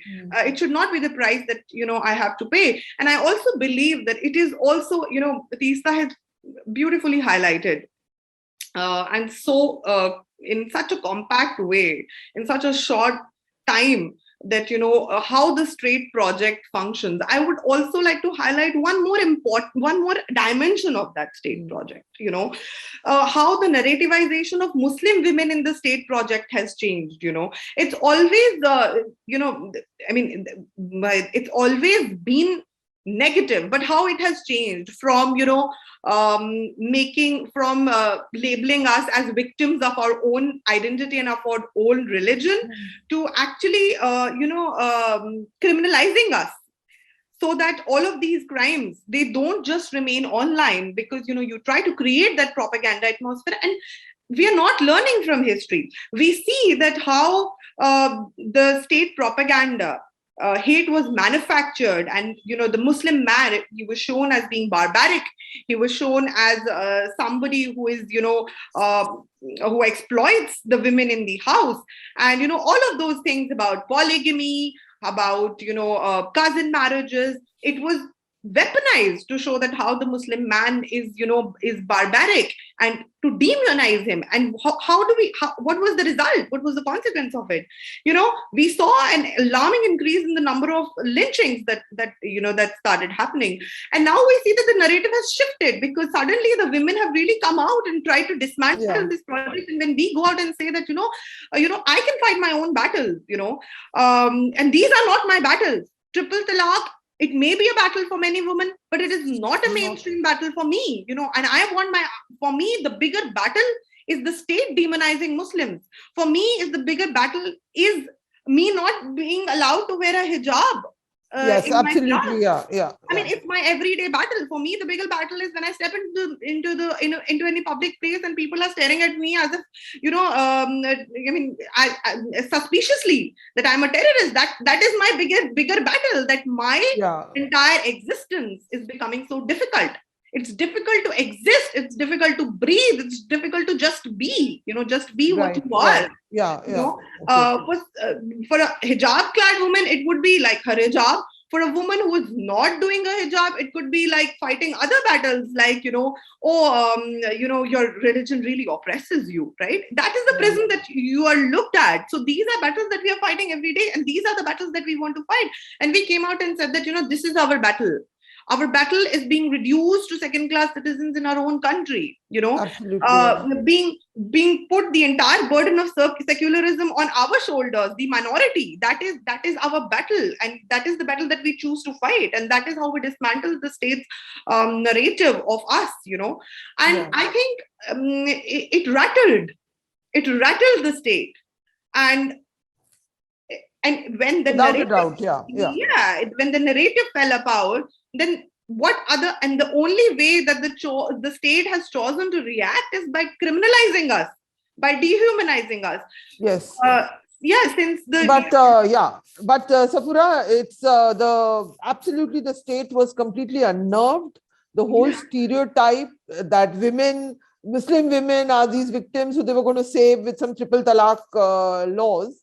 It was completely overturned. There were women on the front of this amazing protest, holding up the Indian Constitution, leading a protest. The entire narrative about how hijab oppresses you, and you saw hijab-clad women, especially in Jamia, women in burqa, and women who were not in burqa, not in hijab, who were in shorts, coming out on the streets and saying that this we want, and demanding a say in the political space, that this is our space, also reclaiming it. I think that shattered the narrative, and the only way that the state has retaliated is by putting the entire state hate machinery. It has concentrated on the women since then, and we see increased and aggravated attacks on Muslim women every day, right? And I feel that is also because and it could very well, and I would want to be wrong, but it could very well also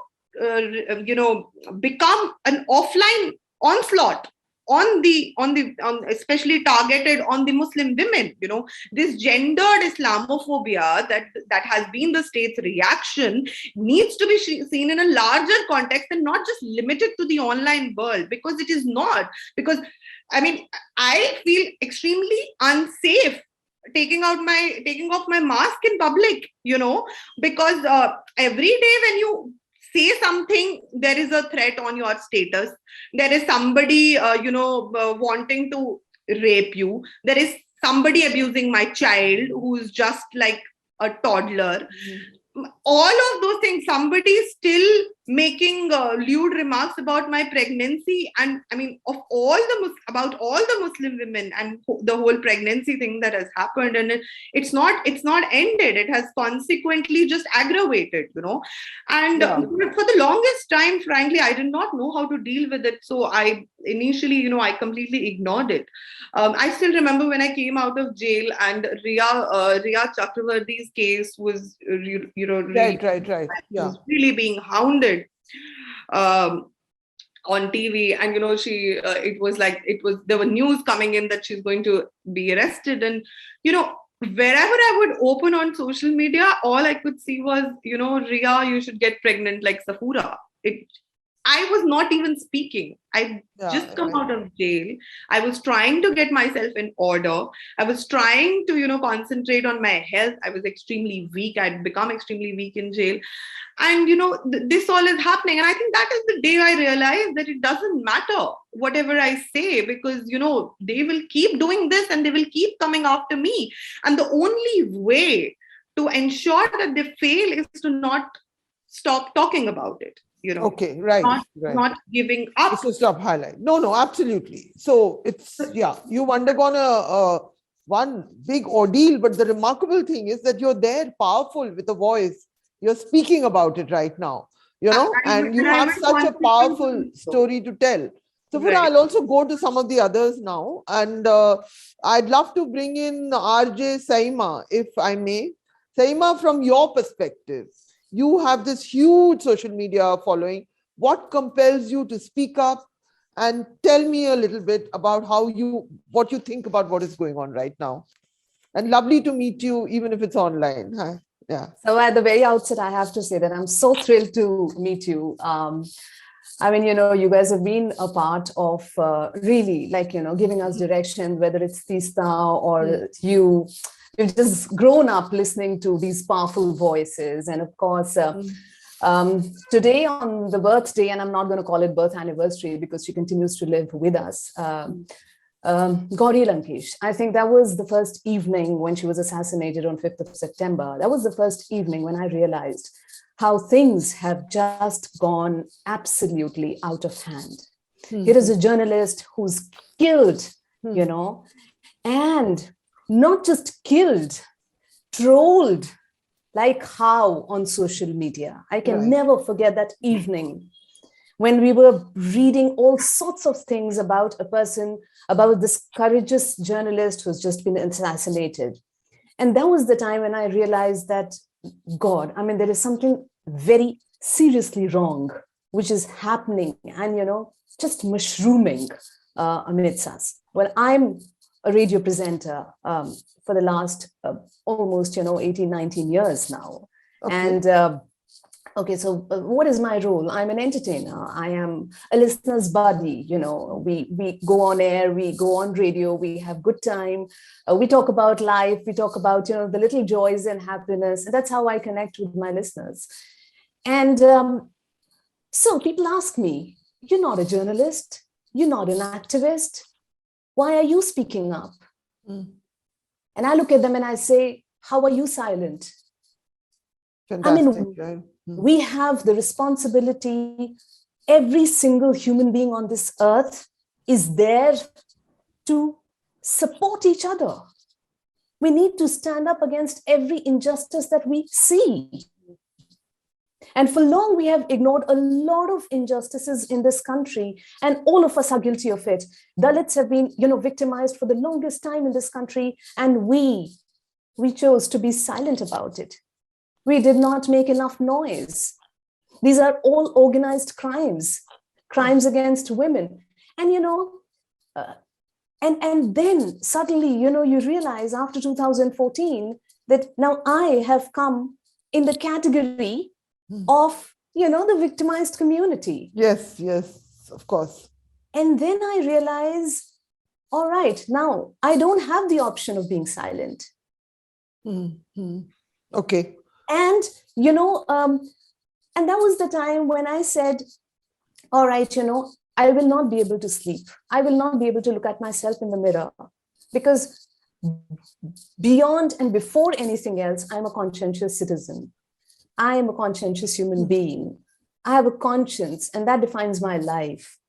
And it doesn't matter who is right or wrong. I mean, it can be my mother, it can be my brother, it can be my friend. But if they are wrong about something, if they are, you know, if there is something that is ethically wrong and morally wrong, I will stand up against them. So how can I be silent in the wake of this blatant injustice that's happening? And I'm a public figure. And if I can change even one person's mind, I must. Right. Absolutely. Must. Yeah. No, I think congratulations, and so brave of you to be out there, because one does risk a lot of things when you have a profile, and then people just say, why don't you just shut up and do your work? And you know, why I mean, get into all of this? And the worst part is that, you know, people who are your friends or your colleagues, and they're your well-wishers, they'll tell you that, why are you becoming an activist? And I'm like, you know, this is what it has come to. Are you going to become, and this is my pet reply, are you going to become an activist when it's going to come at your door? Yeah, because the time is not far. Remember, I'm going to be with you, and somewhere you'll be guilty. This is the time when none of us can afford to be silent. And whoever is silent is actually with the oppressor, with the tormentor, with the injustice that's happening all around us. And I want to say this very, very clearly. If you are silent today, your consent is with all that's happening wrong in this country. Yeah. And you are as much responsible as, you know, the direct oppressors are. So yes, I guess, you know, that is the reason where you know, each one of us need to speak up.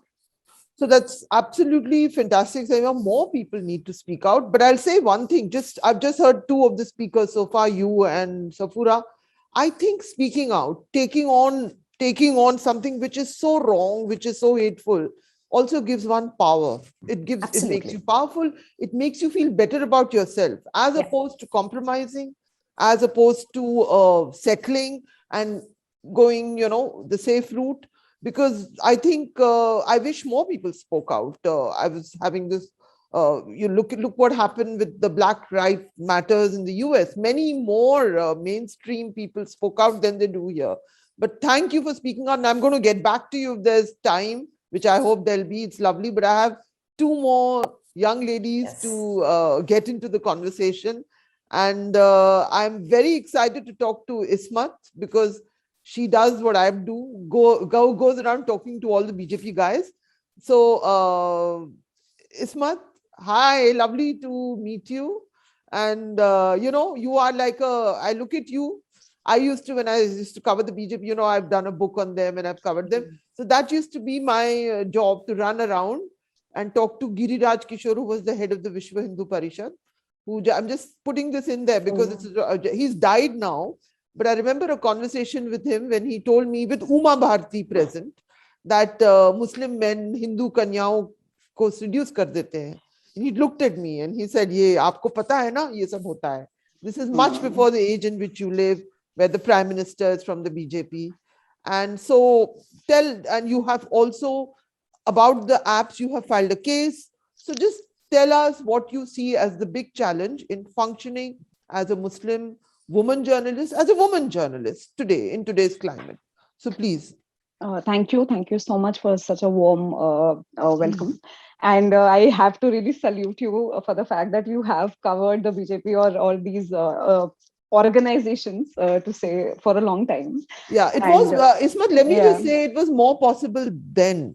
Yeah. It's become worse now, because I've sat with them, I've interviewed prime ministers like Atal Bihari Vajpayee. It was different. It's harder now, but carry on. Yeah. Exactly. So now when I have to talk to somebody, who probably wouldn't speak to me because they might know the kind of stories I do.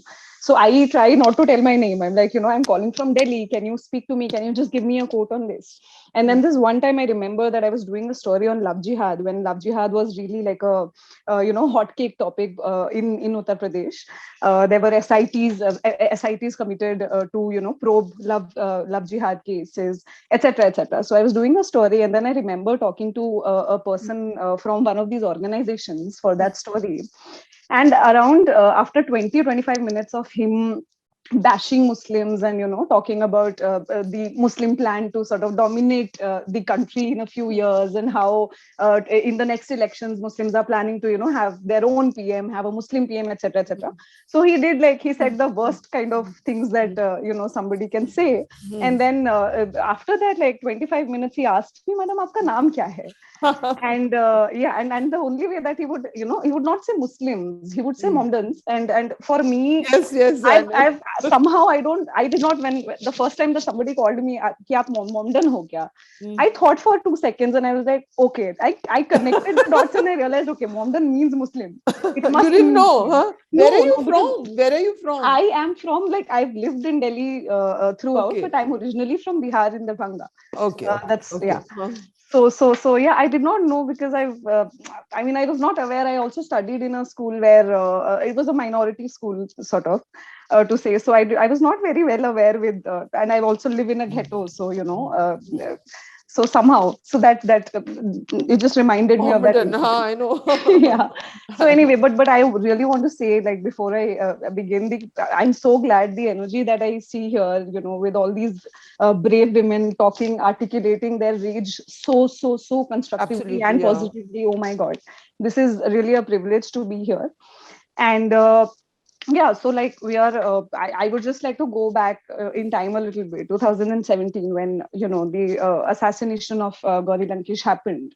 So at that time, I had just started doing my internship for the Hindu newspaper, and it was my very first internship, and I was just entering the media field, and this happened, and, the editor sent me to cover a protest against the assassination.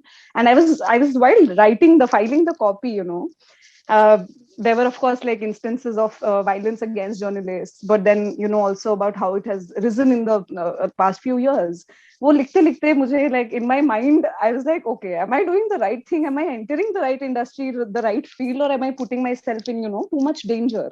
So it's very sad that a whole new generation of people who want to be journalists, activists, or people who want to change things, they have to really second guess their sort of passions and desires to do positive things in the society.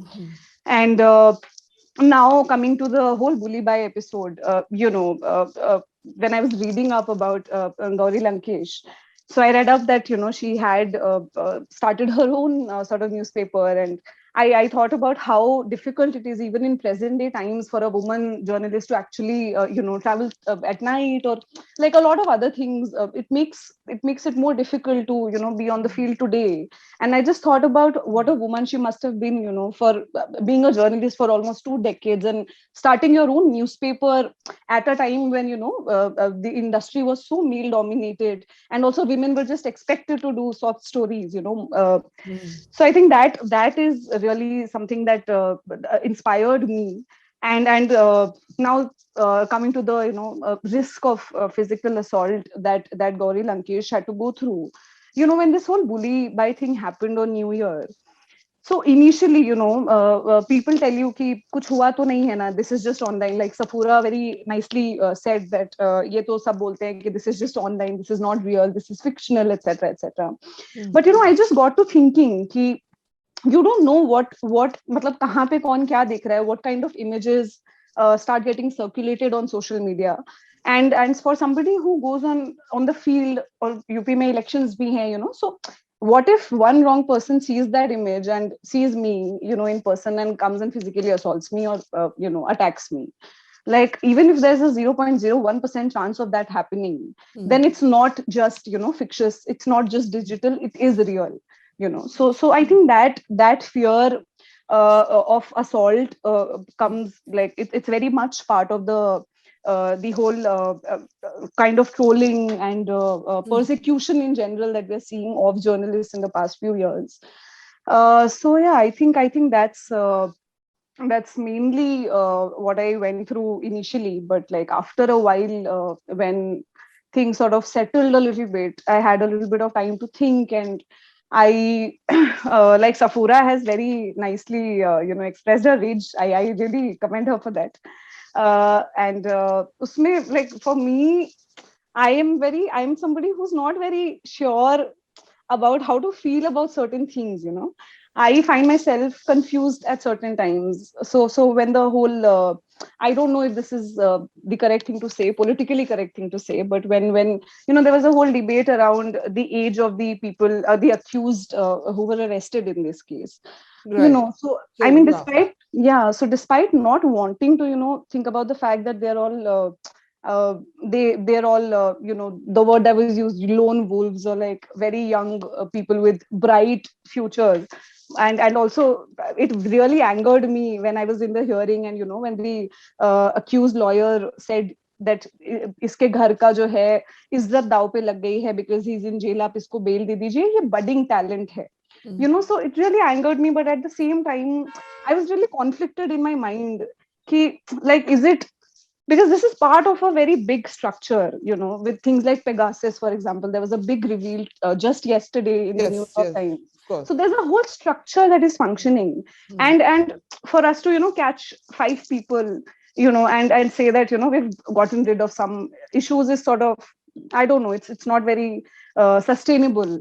So I think we need to pull in all our forces and sort of focus on a larger constructive sort of outcome of all of this rage and anger and all of the things that we are going through.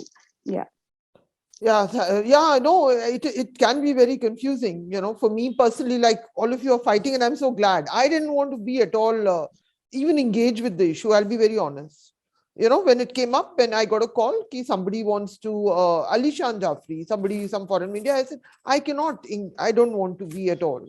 I think one of the formulas is I try to keep myself out of everything. I'm so which is, I know, a bit strange in this age because we are all on social media. It's just become a form that I will continue to do my work. I'm not the story. But sometimes you're forced into being the story, that me, myself will not remain the story. So that's also a way to keep yourself away from levels of anxiety, So that's one way of coping with it. I'm going to come back to all of you, but last but never the least will be Noor Mahvish. Noor, I really want to meet you because you're a student, and we just spoken about, and you're a young student who has stood up, fought for this, and you have written a wonderful article about how you felt about all of this. So please tell me about your journey. And it's also important to speak to you right now, because right now even the hijab is under attack in educational institutions. And here you are, a powerful, empowered young lady who is there speaking up. So please go ahead. The floor it's all yours. So. Hello, everyone, and happy birthday to each one of us, because I believe that Gauri Lankesh is alive in each one of us. Her courage, her thoughts will never die. They can kill the body of Gauri Lankesh, but her legacy, her thoughts will be alive in us and the upcoming generation also. So thank you, Sabha ma'am. It was very wonderful to listen each and everyone. It was really amazing and appreciating. Thank you so much for always giving us hope to speak about the fascist regime. Thank you, each one of you. And I would like to start from the beginning, that it was actually a very difficult journey for me, being a hijabi woman, being a hijabi girl. When I was in class 6, I started wearing hijab because I loved it. Like, nobody forced me. The way the narrative has been spreaded all over, hijab is a kind of oppression and Muslim women are forced to wear hijab. So this is not fact. I love hijab and I started wearing hijab in a very early age.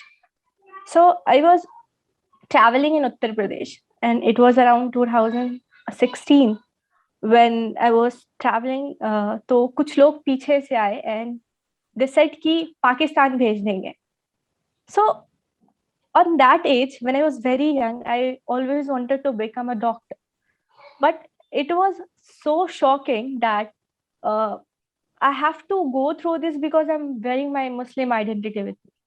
So it was like कि ये कुछ तो है, like I need to do something for my community and those जो ये सारी चीजों से रोज सफर करते हैं. Then I decided to choose law. And after that, जो भी होता आया, like जो भी mob lynching हुई, मुस्लिम्स माइनॉरिटीज के साथ रेप हुआ, और ये जो पूरा एक सिनेरियो है हेट का, ये बहुत सिस्टमेटिकली इम्पोज किया गया है. Like this is not new कि जब मुस्लिम औरतें या दलित औरतों के बॉडी शेमिंग हुई है, ऑब्जेक्टिफिकेशन हुआ है, this is not new. As we know that Savarkar ने अपनी बुक में लिखा है the 6 glorious epochs of India कि use Muslim women as a tool, political tool. So after that we have seen in Gujarat riots that कि जो भी right हुआ उसमें मुस्लिम वुमेन का रेप हुआ, और ज्यादातर लोगों का कहना ये था कि they rape Muslim women because they want to humiliate the Muslim community. And after that जो भी चीजें होती है, we have seen that in Shaheen Bagh case कि हमेशा जो भी मुस्लिम महिलाएं प्रोटेस्ट कर रही थी, बार बार हमेशा उन पर ही क्वेश्चन किया गया कि उनके लिए गलत लफ्ज यूज किए गए जो मैं बोलने से भी कतराती हूँ. मुझे समझ नहीं आता कि ये कैसी अपब्रिंगिंग है, कैसी मानसिकता है, जहां पर एक तरफ तो औरतों को देवी का दर्जा दिया जाता है, और ऑन द अनदर हैंड जहां पर मुस्लिम औरतों की बात आती है उनके लिए पता नहीं क्या क्या कहा जाता है. As Safoora has told earlier that she has suffered a lot about her pregnancy and we have seen that. So in 2019 BJP की महिला मोर्चा विंग की लीडर कहती हैं कि इंडिया को सेव करने का एक ही तरीका है, we should rape Muslim women उनके घरों में जाकर.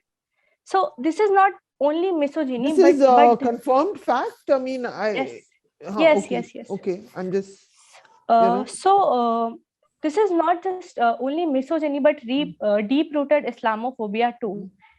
So I just want to say ki this is not new, and Muslim women are being fighting for this since long, whether it is Gujarat right, whether it is Babari, or whether it is Katwa. But we have seen that the majority people has made this very horrible for all of us to fight for justice. Like we have seen that people were on roads to protect the rapists of Katwa.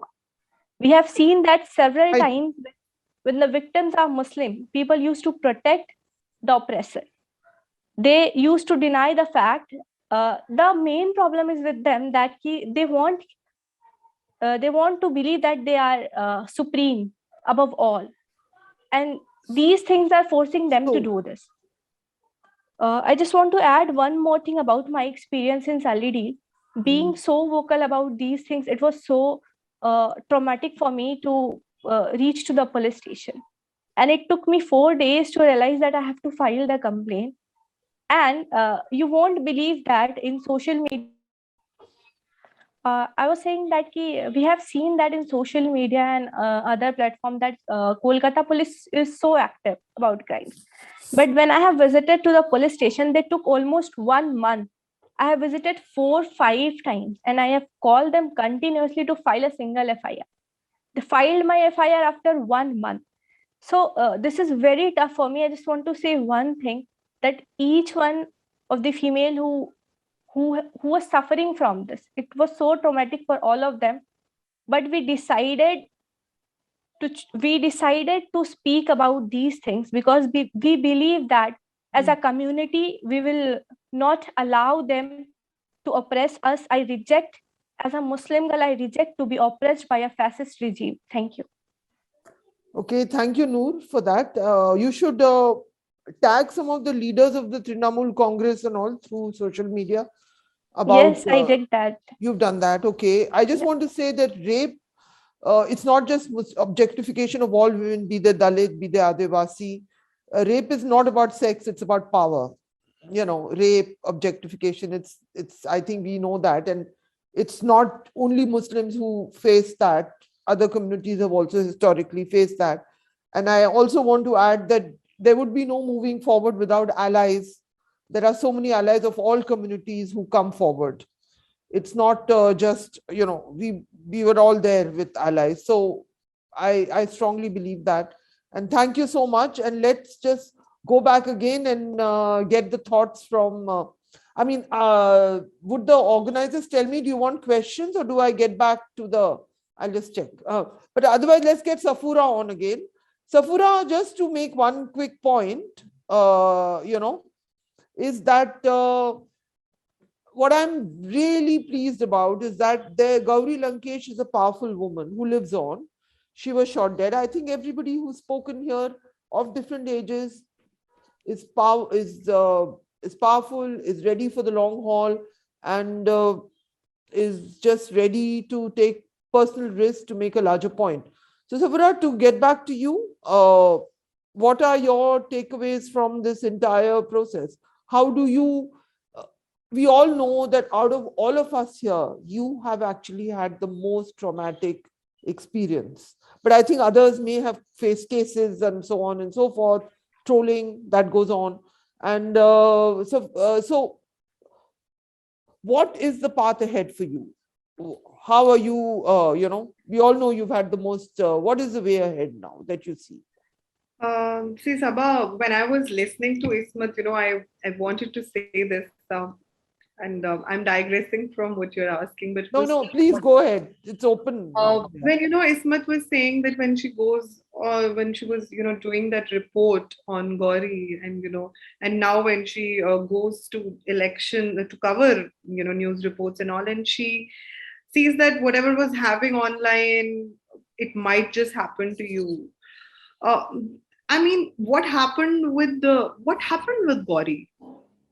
It did start with online threats. It did start with the phone calls. It did start with the letters. And I guess we all thought that it's all like phone hi to aa raha hai, rape online hi to ho raha hai. You feel that there is no real threat to you, but Gauri Lankesh, and even before that, Kalburgi, all of these cases, they tell us that, these things, I mean, how seriously these things need to be taken. This is, I think, my biggest takeaway. And this is, I think, what Gauri would also want us to, talk about, because, in her last op-ed, she had talked about, how the regime, in the Gauri Lankesh Patrika, she talked about her editorial was on how the regime is manufacturing lies, how there is a whole ecosystem of not misinformation, disinformation, deliberately misinforming people to foment hate. This was what she'd written last, and I think she was she was trying to caution us, to the future conditions, and I think she was ahead of our times in that sense, because frankly, we have not paid that much attention to the dissemination of fake news, of hate speech. Yes, of course. Yeah, that's happening now, right. Because that we should have, right? Because hate speech is not. And again, this when you talk about online harassment, it's not like somebody has said something to you. When you talk about hate speech, it's not like people have just said something. It's not like that. Hate speech has real effects. Hate speech is speech that can lead to real-time consequences on ground, which we have seen throughout, which we've seen with Rwanda radio, which we have seen in the Nazi Germany, and all of these things. I think history should tell us and is telling us. History is shouting, but we refuse to hear on some levels. I have felt that, because as much attention as needs to be paid to this disinformation, the pandemic of disinformation, especially in that India has been fighting since years now, since I think 2014 elections, we have not paid much attention to it, and we need to do more with respect to that. I think these two are my biggest takeaways. Yeah. But actually, Safoora, a little bit, I think we are responding. We have entire fact-checking sites, Yeah. We are actually, there's nothing, and fake news is not just the technology, I think, that's been mentioned. It's not just a problem right now in India. We live in the post-truth world since Donald Trump. It's all over the world, fake news. The sort of, we have this problem with this the world of these is technological problem, tools. Yeah. And there is a lot of research that is happening there. Yeah. But when we talk about India, it has actually reached every dining table, every household. Absolutely. And unfortunately or unfortunately, or whatever I could say, the news, the verification websites, the fake news busting websites they do not function with that much of time frame. So there is in what we saw in case of Shaheen Bagh also, there was this fake news that some women are being given money. So it went viral. Like there are newsroom debates on it, and it's on every WhatsApp group, and it's on all over the social media. But when the article comes from fact checking websites, it hardly reaches a lot of people, because I feel that the network of disseminating the hate speech over the years, it has become really strong, and it has really infiltrated really deep. So that's what I wanted to point out. We are doing, but it is not enough. We need to do more with regard to this, because I feel that problem is at the core of the entire hate project. Be it in every field, you see lynchings, there is a rumor, right? Anything that happens, there is a rumor behind it. You see Shaheen Bagh, there is a rumor. You see you see the history of riots and pogroms in India, there is a rumor behind everything. That is the effect of rumor mongering that we have to see, and I don't feel that we are fighting it at that level, because of course there is a disconnect, because we are not able to it's difficult to at that time when the speech is happening, it is difficult to gauge its consequences until it's actually happened, and it is normal for that to happen. It's happening all over the world. But I think what we lack is the learning from history, that when people really try to raise alarm, they're often labeled as being you're being alarmist about it, and you're kind of making everything about yourself. And I have personally undergone such criticisms that I try to make everything about myself by crying on my the harassment that has happened, and it's happening. Who they ask you who criticized you, like on social media? Yeah, Or then personal personally level? also people have communicated to me Okay. with good intentions also, that you need to ignore it. The problem is that it's very difficult to gauge a woman's mindset when the entire ecosystem works in a targeted manner, to spread fake news about you. I mean, for months I would do some tweet, and some right-wing fake news websites would do an article on that, and how it is twisted and turned to put against. I think that's going to be a part of life. There are like Sayema, I think Sayema wants to come in. Safoora. Sayema, yeah. Sorry. Sayema, please Sorry, come in. Safoora. Yeah. Sabah, I just want to say one thing very clearly. And this is my address to the majority of India. All right? I'm not a victim. I'm a target. One, they need to get this right. Okay? I'll never be a victim for them. They will never reel under the glory of making me a victim. We'll all continue to speak up. But I'm the target right now. And the onus of fighting for India is not on me. It is on the majority. Absolutely. They will have to reclaim the idea of India. They are putting the responsibility of reclaiming the idea of secularism, of democracy, of equality, of justice on us, on the targeted community. They need to think about it. Absolutely. You do not expect the victims or the targets to reclaim the idea of India. So I want to say this very clearly today through this platform to the majority of India: the onus of saving the idea of India, the onus of implementing the Constitution of India right back into the system is on them, not on us. And they are not doing a good job of it. They will have to organize themselves. They will have to stand up. A Shaheen Bagh definitely was a very strong movement, 100%. But what stopped the majority community to come up, with a movement like that and save India? Because what we need to understand is today, when the minority community is asked to prove their patriotism, it's not the patriotism that is being in question. They are not asking us to take the Indian flag in hand. It is another flag that they want us to hold, and we'll refuse to do that till we are a secular democracy. So yes, the onus of reclaiming the idea of India, the beautiful, land of love and compassion and brotherhood, is not on the targeted community. It is on the majority of this country. Okay. So a few questions. Questions. So I have a few questions. So I'm going to put this. How does one overcome fear? Chandru Chavla is asking. The fear of speaking out, of being. Can we just very briefly get the answers, because we don't have that much time? So may I ask, the question is of being targeted, how does one overcome the apathy of it's not my problem, or that it will not happen to me? Who would like to take this question? One of the ladies would anyone like to take the question of fear?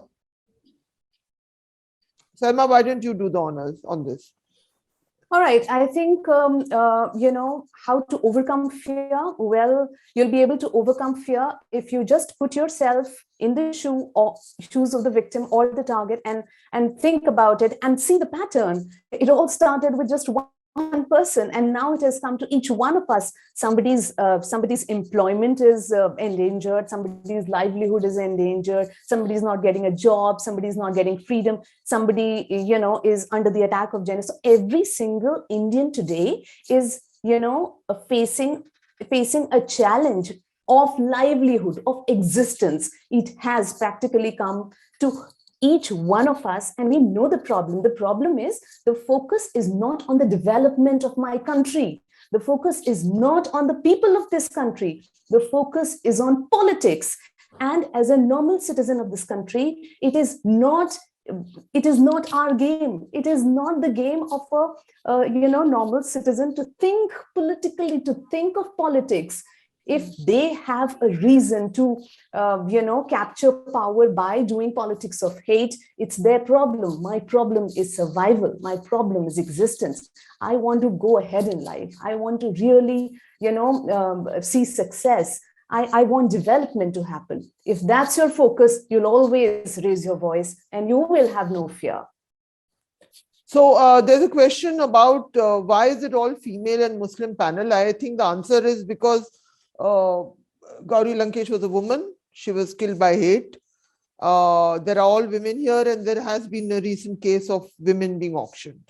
I think everybody underwent that. I think that is why the organizers of this event, which is in memory of Gauri Lankesh, did so.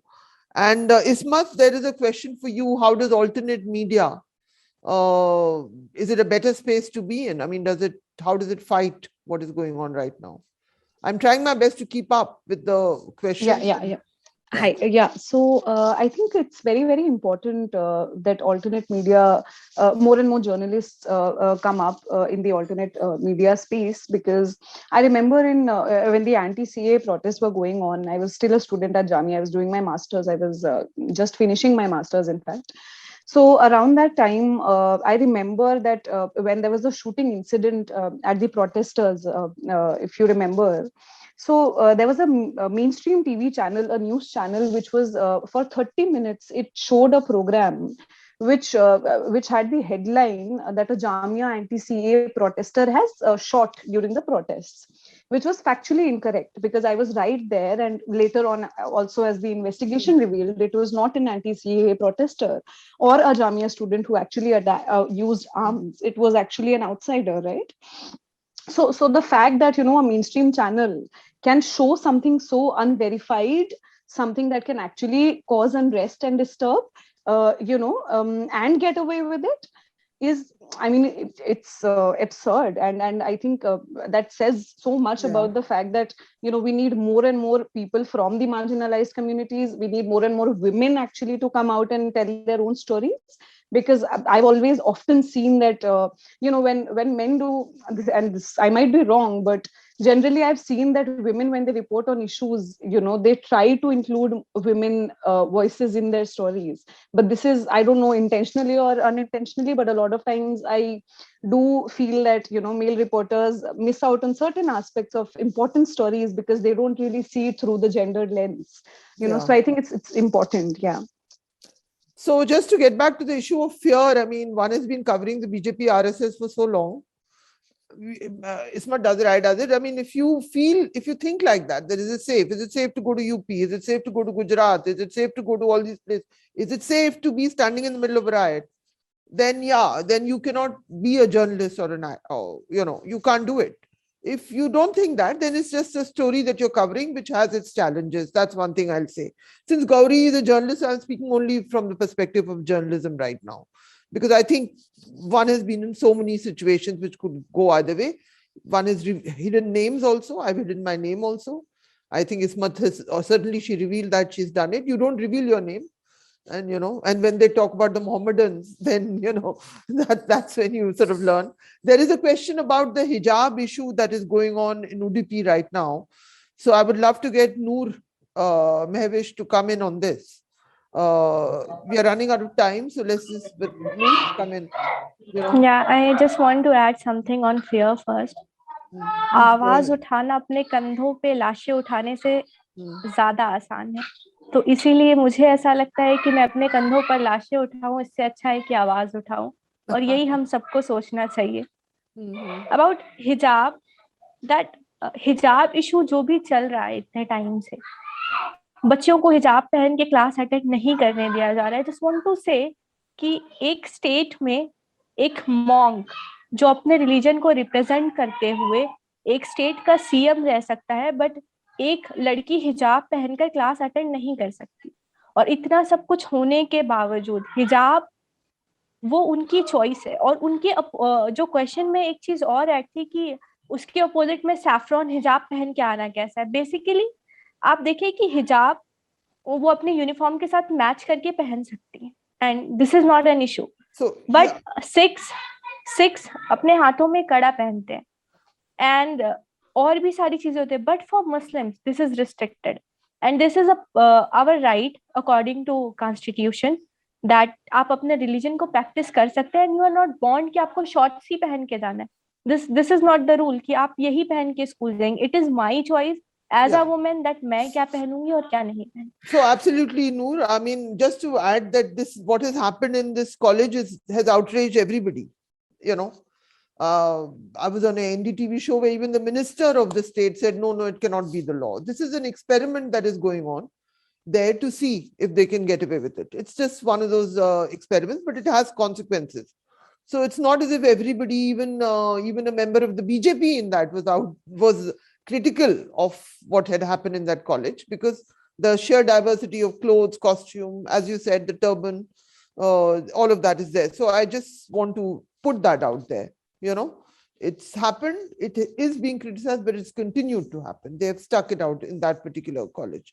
So that is the thing. So I think we are right towards the end. Would Teesta, would you like to come in and say something and just sort of, you know? I would just like to first of all, read out a lovely comment that has come on our WhatsApp phone, which is saying, congratulations for organizing such a brilliant and empowering session. What could be done at the very basic level to empower each and every girl and women to establish that no one can sideline them for being just a Muslim? And I think that answers the question as to why did we have such a panel. I think we have to accept the fact that we have to be able to give the targeted voices the space and not appropriate that space.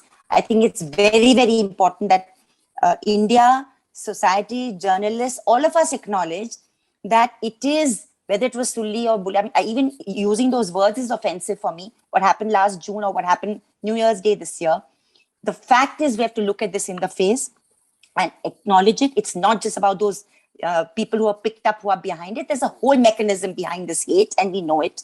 So I think it's important that we develop a sense of how to do it. Saba, you, as usual, handled it brilliantly. So I only want to say that, Gauri has been said that she was a victim and target of hate, but she lives with us still. And we must remember that Ismat mentioned it, Safoora mentioned it, Sayema, that she was trolled, even the day she was killed, when she was trolled. Let's not forget that some of the people who trolled her and celebrated her death were also followed by the Prime Minister of this country. And this needs to be said, they're followed by the Prime Minister of this country. So there's very high level immunity given to this hatred. And we had with us Gauri Lankesh, who's been a comrade in arms and a sister to all of us. And of course, is also the vice president of the Gauri Memorial Trust. She insisted that she didn't want to come in. She said, but I feel we should mention that she was there with us. And I think there could be no better tribute to what Gauri Lankesh stood for and continues to stand for. We'll say happy birthday, Gauri, from all of us. That then having these voices, whether it is Saba, Safoora, Ismat, Noor Mahvish, and Sayema, speak up the way they did. And I mean, Arfa would have been with us today, but she had a personal crisis, so she couldn't attend. That's the only reason she was not with us. But I can only say from the bottom of our hearts and on behalf of Gauri Memorial Trust and CJP, thank you so, so much for being what you are and for representing actually a lot of courage and hope, because I think nobody has a choice to keep quiet anymore. And yes, fear is a factor. Fear is keeping people silent, but we just have to collectivize, choose our various levels of action and make sure we act to break this stranglehold of fascism on Indian democracy. I mean, Saba, it's over to you for the last words. I've also thanked everybody from the trust, which I should have done at the end. I don't have anything more to say. But it ought to have been and should have been an all Muslim women's panel today. That's the way we should celebrate Gauri's 60th birthday. Thank you, Teesta. And what can I say? It's been just amazing to meet the amazing women who have been on the panel. So it's, I think that's the best way. Powerful women who will not get cowed down. And then thank you for this occasion to remember a fantastic journalist who died. I will get back to the journalism theme and wind it up on that. And thank you, ladies. Thank you. But she was a journalist, which is why I'm here. She was killed, which is why I'm here. Thank you so much for being part of this and including me there. Okay, thanks a lot. Huh?